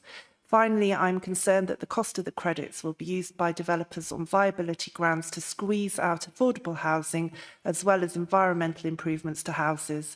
A lot of what we need to do is to reduce phosphates, and that begins in the home and the way we use dishwashers and washing machines and other household equipment. That's not mentioned in the scheme, and the role we all have in new house building to put in the processes that will benefit our water systems. Thank you. Thank you for that, and some points which I'm able to answer most of them, I think, actually, with a little bit of help, probably. That's fine. Jolly good. Okay. So, just a little bit of an introduction from me, I think. And obviously, I'd like Peter Davis to make a few comments as well, and then we go through the. We need to resolve this tonight, one way or the other. So. Obviously, 18 months or so ago, when we started administration, I think the one thing that kept me awake at night was the realisation that pretty much everything we planned to do as a new administration was stalled by this nutrient neutrality issue. The houses we wanted to build, the growth, the development that we wanted to put into our plan was not there. Obviously, in 2020, this was highlighted by Natural England. The previous administration had done nothing towards solving the problem, whereas other administrations up and down the country have been working on solutions. some of them similar to what we're dealing with now. When we first started, we made it very clear that we wanted to work through a solution. We needed to. Everything we do focuses on getting this over the line. Is this a perfect solution we face today? Probably not, but it is a solution that gets us nutrient neutrality credits in the short term, and which is what we're desperately needing, because we need to develop the centres of Canterbury, particularly the Nasons and Debenham sites, the Rosemary Lane, the small and medium developments surrounding the Stour catchment area. And of course, you know, Herne Bay and Whitstable were not affected by nutrient neutrality, and they are not in the catchment area, most of it anyway. A little bit of it is, but not most of it is out of it. And it is those developments in Ashford through to Canterbury that are the ones that are affected mostly by that. So with this, which I hope most of you have read the report in some detail, I'm sure the conversation tonight will help us go through that. But working with Ashford is a solution that works for both of us. We both have similar problems, sharing the risks that go with it. And it is a very efficient way of using the just under £10 million that the government gave us towards nutrient neutrality, which is just such a tiny amount if you're going to go and start building wetlands at 20, 30, 40 million pounds each. And they won't come on stream for maybe 5 years plus. And farmers at this current moment in time, until the government changes legislation, are actually really charging huge amounts of money for suitable land. None of those wetland solutions are something that's going to give us the nutrient neutrality credits that we need to get building over the next few years. The solutions that this nutrient neutrality company, Stour, for the Stour catchment, will give us those credits starting probably next year. So we can start to release housing to build fairly quickly after that. So that's the idea of the company. Without boring everyone to death on that, we should come back to it in a moment or two. Peter Davis, do you want to add some bits around that so that you're not listening to me all the time? Thanks. Yeah, thank you, Chair. I won't add too much more because you covered it in detail, and there is a lot in the report I appreciate, which might generate questions. I think probably from the opposite side, which is about what this report isn't. It's not about trying to bring Stodmarsh back up to its levels. There is other money from government, which Casey's here holding on behalf of the catchment area, to look at how we sort of restore the Stodmarsh. So that is outside of the scope of what the mitigation does, but it stops Stodmarsh getting worse, whilst at the same time we're working with Natural England and others on how we can restore it to where it should be and the qualities expected of it against its European designation. So that's outside of this. The other thing is that the mitigations for this can only happen within the catchment. So it isn't a case of you can do something up north and then we'll get benefits down here. It has to be within the area that sort of fits within the Stodmarsh catchment area, and that's why it stretches across boundaries, while we're working with other councils to try and resolve that issue. And the mitigations we have put in place, particularly, or looking at from a Canterbury point of view in particular, is more around what we can do around the efficiency of water within the home, and that's sort of outlined within the report, but we're looking at water efficiencies by retrofitting homes, particularly council homes.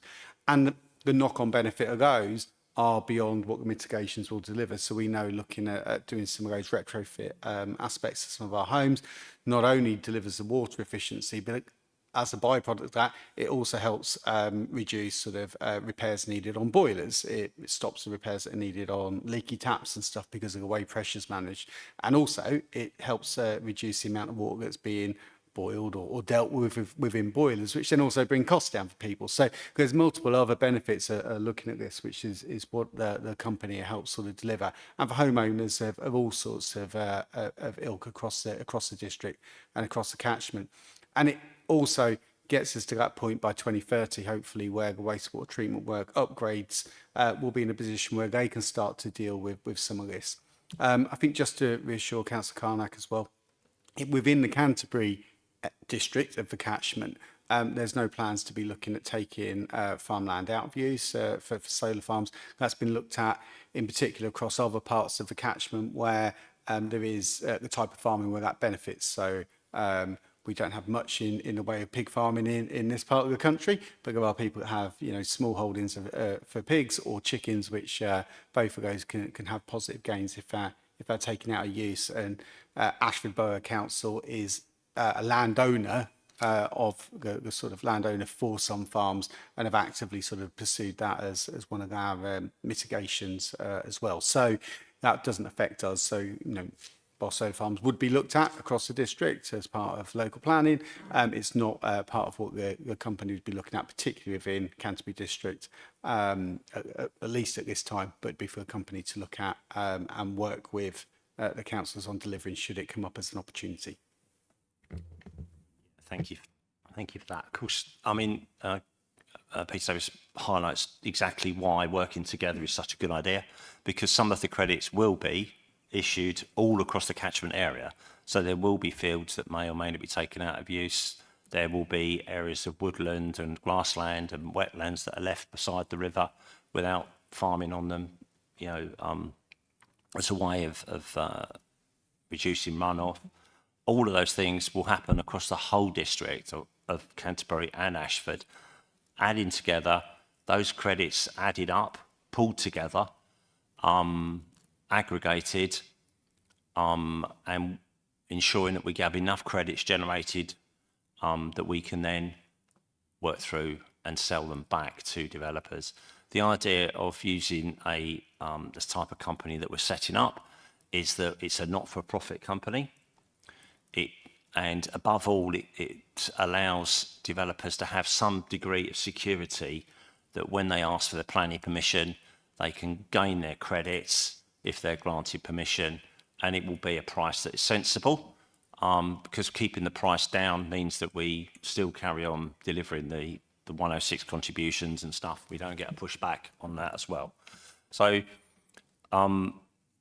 massive advantages, and many of you would have seen in the pink papers the way those figures were generated and broken down, and you can see that they're vaguely sensible figures that I'm sure won't be too frightening for developers or too scary for everybody. Let's take some questions and see where we generate some more knowledge by doing that. Councillor Sol. Thank you, Chair. It's been a long time coming, but it's absolutely essential that we crack on with this solution and allow those who are applying for planning permission to get on and build the developments that are needed in the district. I think there's a lot of positives in this. The fact that we are not just building wetlands, but what we are doing is instead investing in efficiency savings in those homes in the catchment area, replacing setter spits and soakaways. That's going to be a great benefit to people, and especially in our council housing stock as well. We'll be able to make those homes much more efficient and cheaper to run. So it's really positive, not only for the environment, but for our residents as well. So I'm very supportive of this. I do have one question, which I'm just going to ask Peter. Sorry, Peter. Can you just clarify the position on the redrawing of the catchment area that took out Littlebourne? Do you know the answer to that, or should I ask you? So I just wondered if that was within this, or have we now clarified whether development is going ahead within those areas now? Yeah, thank you, Chair. So yeah, there's the catchment area, and then there was a redrawn catchment area which related to runoff. So that was reduced down for where they'd calculated where particular, say, farming and open spaces was contributing it. So that's been redrawn. It doesn't really have a material effect over the whole of Stodmarsh area in terms of development. It would only affect that if you were trying to look at mitigations related to the stopping of farming or changes to land management. Yeah, thanks, Peter. Alex. Thank you, Chair. Yes, I mean, this isn't a silver bullet, but it's somewhere close to progress, I think. I think I'm trying to be more optimistic than that. That came out really, I think this is really good. Sorry, Peter. And I think that there's an essential principle behind this, which is that for a long time, we've sort of seems to have been hoping that the developers would come up with an idea that we could get behind, and they'd do stuff, and then it'd all be fine and it'd all go away. And nothing has materialised because the interest isn't there from them to do that in that way necessarily. What this is this puts the issue under democratic control between the two councils. As you say, it's a non-profit organisation, and although it might not be fully formed at the moment in the way it's going to move, we have that ability to reflect ideas, to bring ideas in for what these credits can be used for, to monitor what's being done, and to bring that out into the open. So it puts it back in control of the people who are the ones that are going to benefit. And as Mike said, there are some elements within this which will provide direct individual benefit to certain residents as well in terms of their water bills and energy bills and that kind of thing. So I think this is a really, really promising move in an area that has just not moved at all for so long. So I welcome it. I think it's a really good idea. I think a lot of the work that's been done and the arrangements between the two councils, I think is a fantastic bit of work. I think this is great. I really, really hope that this goes on from where it starts and builds into the success that I think we all hope it will be. It's been modelled brilliantly. It works in other areas. I think there's no reason it can't work here. So I'm going to support this and watch it closely. And I hope everybody that's got a vested interest, which is, let's face it, absolutely everybody in the district, supports it, comes to it with ideas, and it goes from strength to strength. So I ended better there, Peter. Mel, over to you. Okay, thank you. Yeah, in principle, it's a great idea. It gets us over a lot of obstacles. I have a few reservations. So, I mean, in terms of what we're voting for tonight, I think we've got to vote for all of this going through. Maybe Peter can put my mind at rest. I don't know, but yeah, checks and balances. So when it comes to the governance, and I don't know if that's out of session or whatever, but you're talking about the board. I mean, to me, you know, obviously when you're doing mitigations, it's going to be, you know, the bigger projects, it's going to be on the Canterbury's land, and then there's going to be all the there's going to be concerns about biodiversity, wildlife, la la la. So is Kent, well, so for example, will organisations like Kent Wildlife Trust and RSPB and all of these kind of organisations be having a say over what happens there? Will these plans be put into the same scrutiny as a planning application, or does they somehow now get completely taken out of that process and it all just goes through magically because we've agreed it here in this business plan? Or is there going to be those? I'm just worried about those kind of safeguards, especially we're going to be doing stuff on land that is going to have an effect on the biodiversity and the wildlife there as well. Also, Southern Water, how are they paying into this? A lot of the issues that we're coming up against is because of the lack of investment and that they haven't done over lots of years. So, I mean, you know, they really need to be contributing quite a lot into this, as far as I'm concerned. And the fines that the water companies are supposed to be getting at some point, how does that fit into this whole makeup? Because we should be seeing that in this plan. You're nodding your head a lot.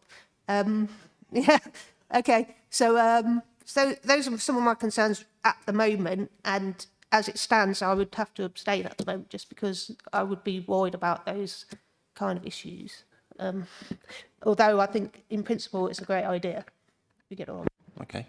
Yeah, I can take most of them, and I think if I need a bit of help, we'll... Yeah, the large development sites, that's 300 plus houses or thereabouts, will still need to look after their own knitting and still do their own sewage works. This is not designed for covering that sort of level of work. with Southern Water, they are signed up for and have to deliver technically achievable limits way down on where they are by 2030. So the amount of credits that we need to build in is factored into the model that we use. So by 2030, the amount of phosphate and nitrate being pumped out of the sewage works will be significantly less. Therefore, we won't need to do the same amount of mitigation.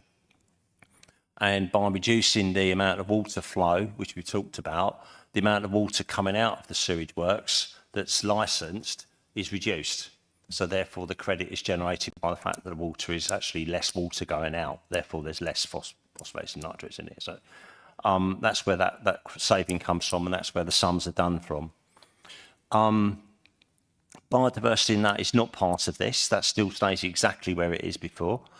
So this is not affected by that at all. Biodiversity stuff to do with building sites all over the district stays still a separate item altogether. It's not rolled into that nutrient neutrality. So no concerns over that. So all the usual consultations, all the usual plans just stay exactly where it is. Ashford has similar, ways of managing their biodiversity, and so they may not be the same, but they're certainly as good or thereabouts.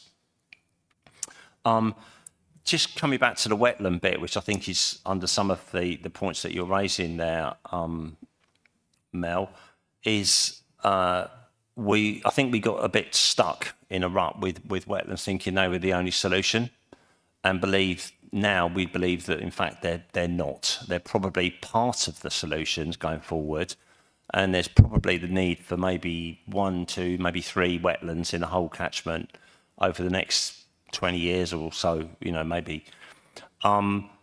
The Natural England are more concerned about solutions which are natural, i.e. things like wetlands, and therefore if they're going to spend money from government, it'll almost certainly be in the wetland kind of environments that money will be spent on. So if we're really lucky, then we might get them to build some wetlands. But then I used to believe in Father Christmas until last year, but there it is. Who knows? But they're incredibly expensive. And the thing about them is that they need constant management.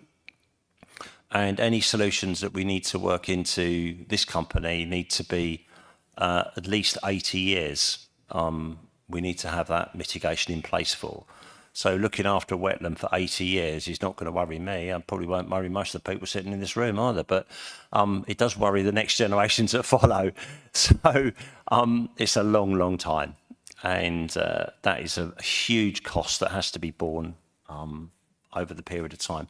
So by actually getting some of the credits we're talking about, obviously septic tank, cesspits, water pressure stuff, over the next 2 to 3 years, working in parallel, maybe 1 or 2 net wetlands coming forward, other solutions, 2030, the reduction in output from the sewage works, all added together to make this a much more of a viable option.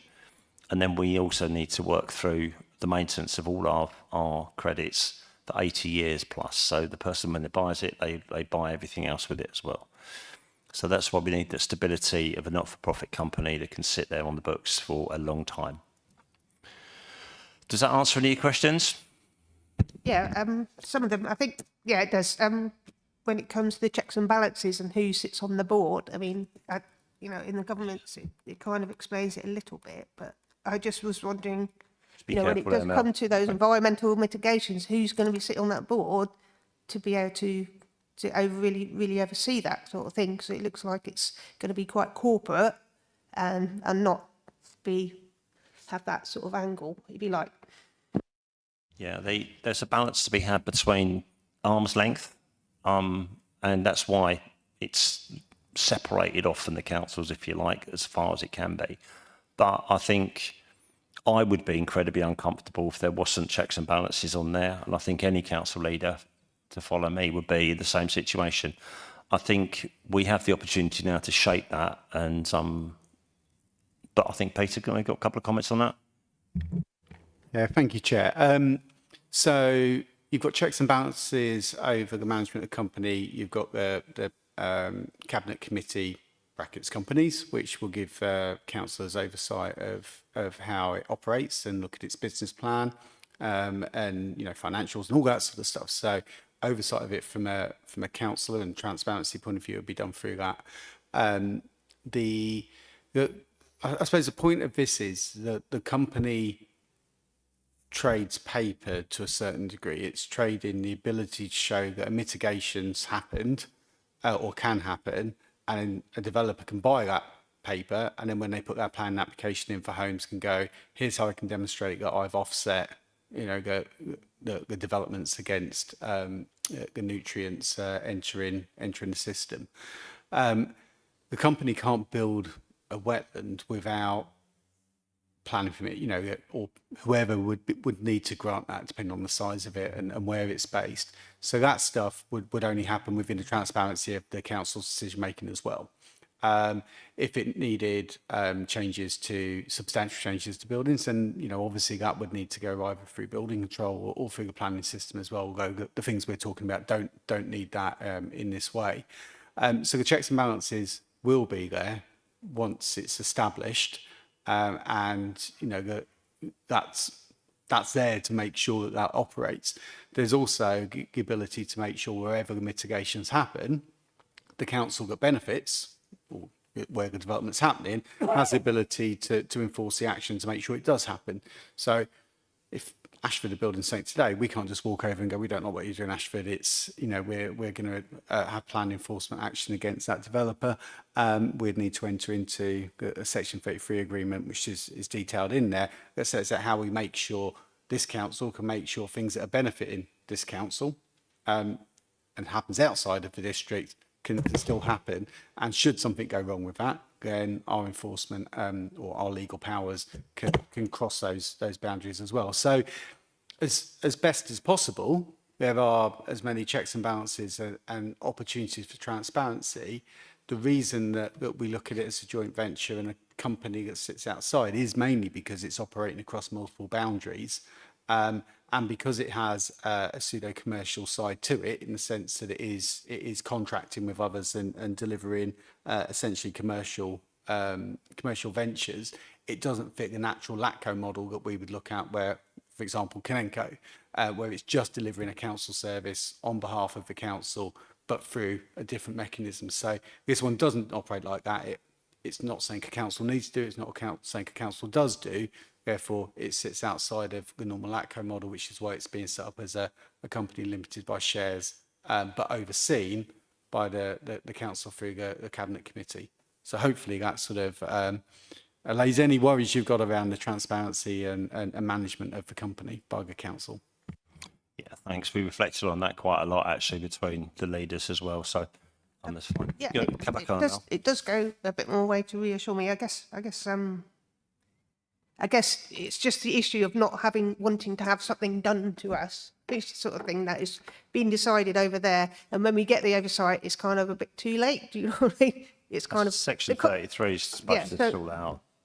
Yeah, so when the oversight happens, so if it's a big decision, that's going to have quite a big impact. And obviously, as you said, if it was a wetlands, it would have to go through planning, so that's great. But if it's going to have a big impact, then we need to know about it before it's kind of decided, if you know what I mean. So, yeah, I mean, I know, very sort of simple questions, but, it's kind of, it's that transparency and not wanting, before you sign off today, that we're suddenly in this arrangement that, we're not all comfortable with. It wasn't quite what we thought it was. Chris. I think we need to go back to first principles where this conversation started. Effectively, nutrient neutrality has been choking off our economy for the last 5 years. It's been stopping the redevelopment of our high streets. It's been preventing small to medium-sized businesses taking forward pieces of work which they'd agreed, and we have to do something. If we don't, development will be skewed to part of the district and not others. We'll constantly get pushed back into central government will take control of our affordable housing stock, and developers will get greater control over where they want to build in areas which we don't. So we have to effectively come up with some type of solution. And I think that the proposal here has checks and balances. We are the shareholders of the company. It has protections effectively around planning new developments. It is, as Peter has stipulated, not improving the Stod Marsh. That's a separate piece of work which we are separately doing. This is just about getting our economy moving again in a practical way. As Mike said, it's got huge opportunities to allow us to retrofit properties. And I think as councillors, certainly I didn't think after 5 years that I'd be an expert in hydrology, but certainly now I know far more about it, which I spend a lot of time talking to residents about. It's very easy to effectively say we can't build any houses because they'll make the sewage system worse. The complex thing is we have a sewage system which does have its capacity, but which moves billions worth of litres of water very effectively every single day. If we think that in the new local plan, developers will allow us to build houses which almost use a third less water than the current national averages, it's very easy to understand that you can use exactly the same technology to retrofit into existing options. And we have to sometimes trust the experts on that. I know sometimes they're bad faith actors and it's easy to point fingers, but one of the suggestions here, flow control devices could generate 2.7 billion litres worth of additional water saving. It's not a small amount, right? For effectively restricting the tap in a certain way outside people's properties. It needs to be a joint venture because we've got to introduce a range of different and innovative solutions very quickly to get our system operating. What our sewage network is now is not what it will be, as Peter said, in 10 to 15 years' time, and that's a different debate.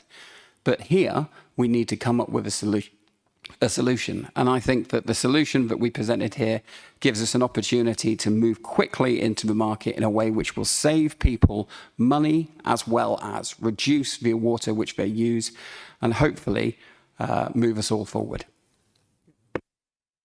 Yeah, thanks, Chris. That's just to reflect very slightly. The water restriction things that we're talking about, it's not like everyone's going to be reduced to like a trickle of water. It's like they go down to a volume of water or a pressure, and if it's much more than that, it restricts it. If it's much less than that, it just carries on with the pressure that you've got left behind. So it doesn't really affect anybody's quality of use of the house. So it just saves them a lot of money. Councillor Charlotte Cornell. I think Chris spoke fantastically there, but I'm highly supportive of this. It's actually a scheme which is quite future-proofing because a lot of the technology that doesn't exist yet. And we're not banking on certain technologies to save our waterways. We're allowing a scheme where we can act now with what we know works, whilst not having to reform a company in 2, 3, 4 years because we need something different. When new technologies come on board, we can employ them to better serve and clean our waterways. And yes, this is offsetting development. Different funds are used hopefully to clean up the mess made by generations. But I think it's really exciting. I'm so pleased that we've got to this position. As Chris says, it's a massive unlocker of our economy. I visited some small, hopefully homeowners in Herne Bay who have heritage properties that they're desperate to restore into residential homes, and they can't because they're locked by this issue. So one of our earlier topics, the regeneration of Herne Bay, is too, in part, stymied by this nutrient neutrality issue. And unlocking it is a massive gift to our district. So absolutely, I'll be supporting this today. Connie. Thank you. I will also be supporting this, but I'm a little bit more of a sceptic. I think it's important that we need to make sure that it's not seen as greenwashing, that it's actually seen as a positive way of stepping forward. I very much like the idea of the model of joint venture. I think that's very good. But I also know we have all received an email from ACRA, which is saying sort of, let's be careful about definitions and making sure that they particularly focus on the term mitigation. And I believe my take on their email is they're asking us to be careful about the way that we actually portray this. Somebody said to me, and it was in a sort of very informal environment, is this a Baldrick Cunning plan? And we have to be very careful about how we produce this, because it could be seen as a bit of greenwashing and whatever.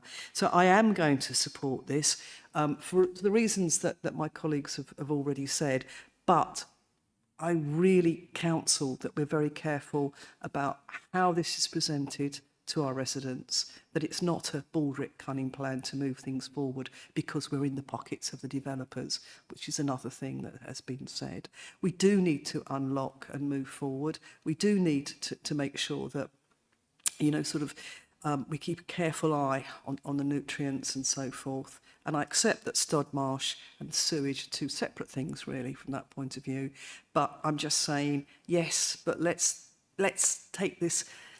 As Councillor Rickett said, it's not a silver bullet, and I would actually postulate that it's a journey and it's a legacy project. You've heard several times, Alan, to the fact that, you know, most of us around this table will not possibly be around at the finish of it, but that should be our legacy rather than, oh, you know, wash hands and move on. Thank you.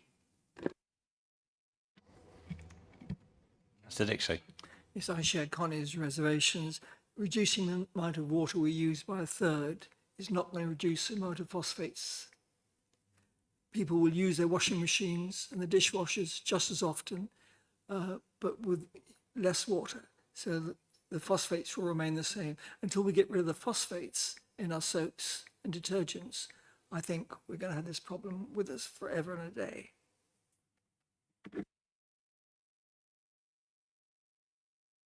Yep. I mean, they're all things that are noted and within the report, and we're not naive on that, but it's a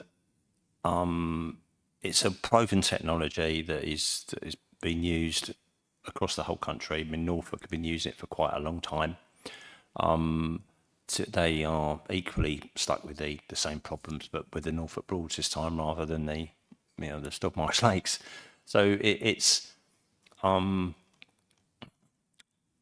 yeah, I mean, we can always do nothing and wait for the perfect solution, or we do what we do now and work forward. And I think I'm struck by the fact of almost what you know, Charlotte was saying earlier. It is something that will evolve, and by structuring it in such a way that we have a company that is able to evolve and be flight of foot is absolutely exactly where we should be doing. And as this journey unfolds, we will no doubt put other technologies in. We will use other opportunities to gain credits. No doubt there will be wetlands being constructed, which will help as well. You know, and but all of those things we don't know at this moment in time. But at the moment, we have gaping holes in our economy that have had nothing done.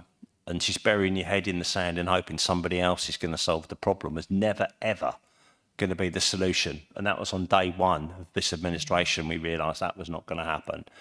So we've actually got on with it, and we've tried hard, and we've got through there.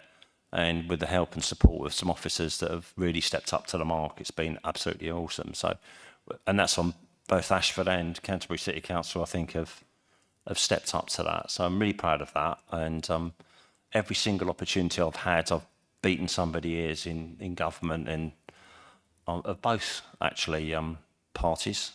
I went to 10 Downing Street when Rishi Sunak was in charge, and I've been to several meetings since when Labour's been in charge. So, yeah, so we're on board with it, and it was in the Labour manifesto as well. So, nutrient neutrality would be addressed. So, we're there. Somebody's hand I saw move. Was it Charlotte? Yeah, go ahead, Charlotte. Sorry, I just do want to clarify a bit, because we all received an email from ACRA, to which you partially spoke, Connie. And I think there's a fundamental misunderstanding in their email to us. They say that presumably the aim of the company will be to minimise pollution in the River Stour. But that's not the aim of the company. The aim of the company is to mitigate.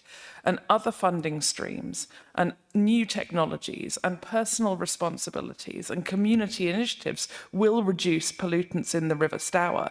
But this company, that is not the job of this company. And I think there was actually a fundamental misunderstanding from ACRA, which hopefully our discussion tonight will have illuminated. I'm happy to reply to them to that effect, but I just don't want that misunderstanding to continue into any further public debate. Yeah, thanks, Charlotte. I appreciate that, if you would. And obviously, we have to be really clear. I mean, the mitigation, the ruling is that what we do in our building of houses and splats and stuff, it makes the pollution no worse. And that is the fundamental difference. This is not about cleaning Stockmarsh up, which is exactly as many of us have alluded to. This is a separate funding thing. So you're absolutely right, Charlotte. This is to actually make sure that those houses make Stockmarsh pollution no worse, make the River Stour no more polluted than it was before. And that's what this is about.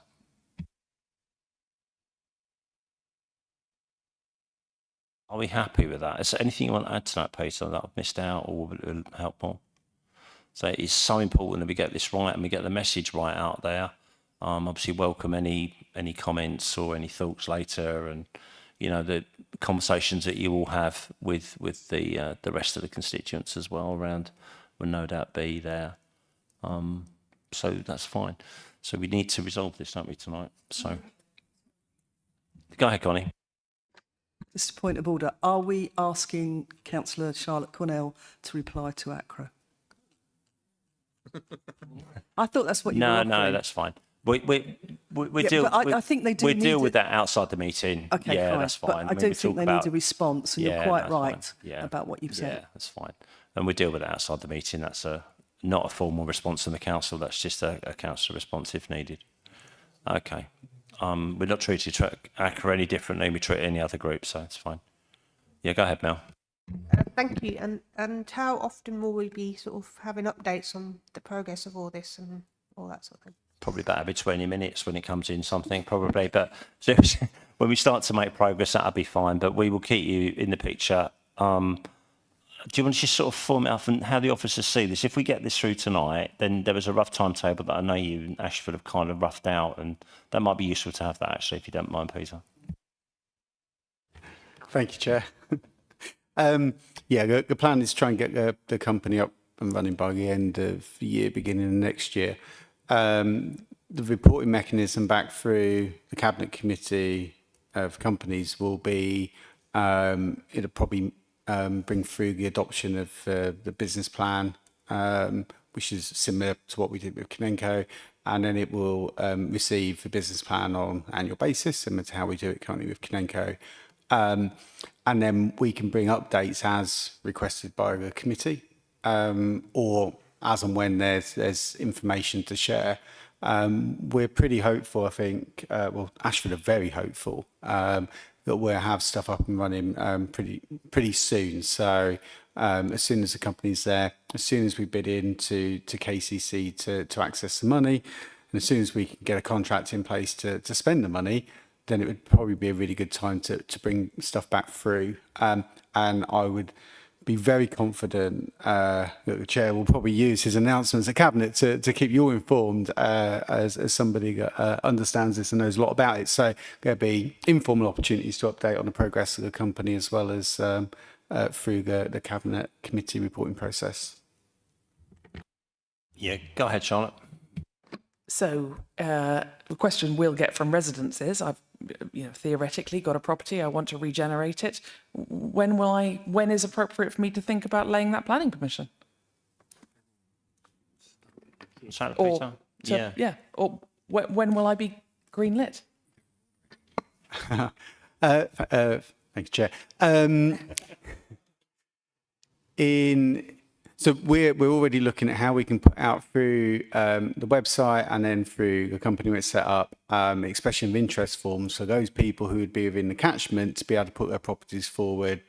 So people with cesspits or septic tanks, so they can get on a register, and then once we're on the register, they can be contacted once we've got contracts in place with people to do that. On the retrofitting side of the homes, we're looking at focusing on council homes that we own within the catchment area initially. So we'll be contacting after we've done a pilot of that, and we make sure it works for the type of housing that we've got. Once that's done, we'll contact eligible properties.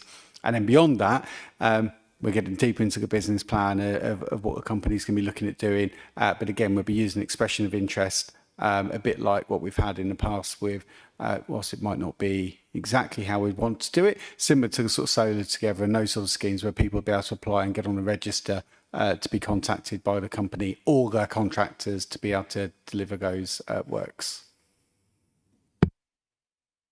Sorry, not so much for those who want mitigations to be put on their properties to be the sort of spending part of the credit, but for those people at the front end of the chain who have a property that they wish to develop and regenerate, how long till those people can expect to be unlocked from this system? Sorry, apologies. I got the literally the wrong end of the planning stick. As soon as we've got some, we have to build up the mitigations, the sort of paper, and then they can be traded. So when people come in and ask for planning permission or do pre-planning applications, we'll be able to point them towards the company to be able to purchase them.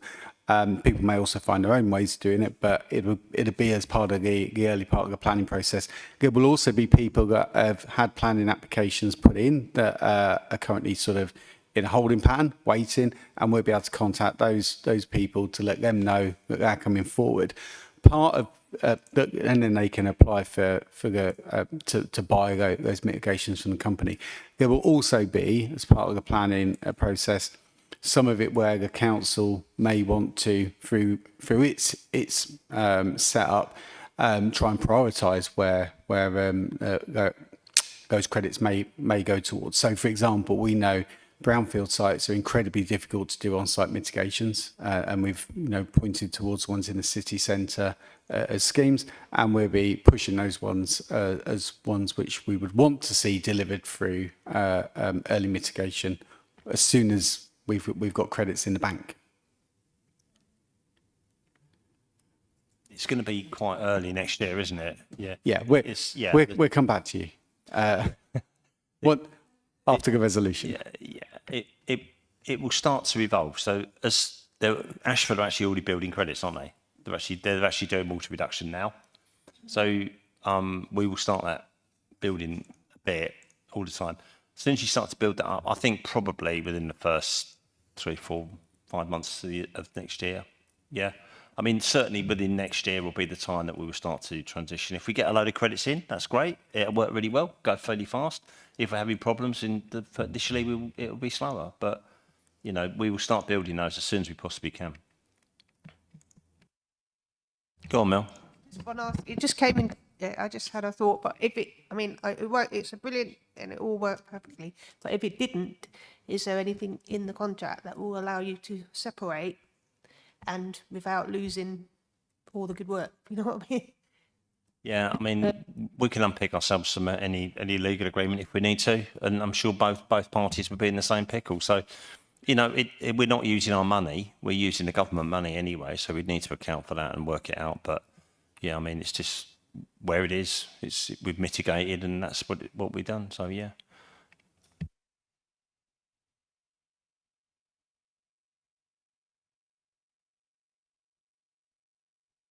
We need to resolve this then, don't we, if we're okay with it?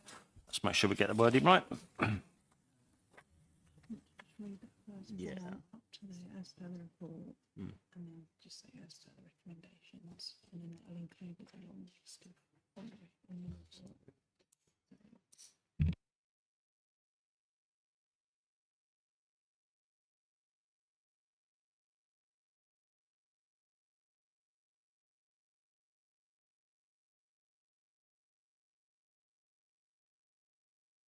Okay, yeah, because we got, just to sort of bear in mind, so we're absolutely clear, where it says summary and purpose of the report, there's a whole load of recommendations that follow through the report, right, which, we could be here for another 20 minutes reading that lot out. So all of that lot applies to this resolution. So to resolve to enter a joint venture to establish a special purpose vehicle, a company limited by shares with one or more local authorities in the Stour catchment area for the provision of environmental credits, initially focusing on addressing nutrient neutrality and the recommendations as per the report. And I'll propose that, and I need to seek a seconder, please. Okay, Councillor Sol, thank you very much. Okay, so when we vote for that, we're resolving to allow that company to be set up.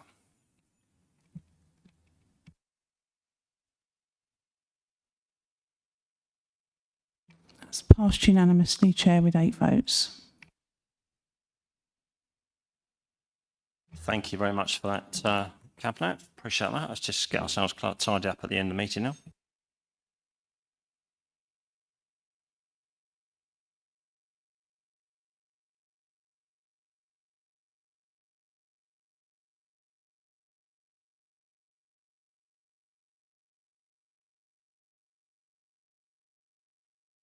So part B has already been considered by the overview. That was last week's meeting. You might recall we've done that. So date of the next meeting, Monday the 4th of November. I bet you can hardly wait, can you? Okay, that's really good. Any other urgent business out in public? I don't think there's any, is that correct? None noted. Thank you very much. We don't need to exclude the press and public. Thank you all of you that have been here for the whole meeting. Really appreciate that as well. So thank you. Just to close the meeting, and close the meeting at 21:17. Thank you very much.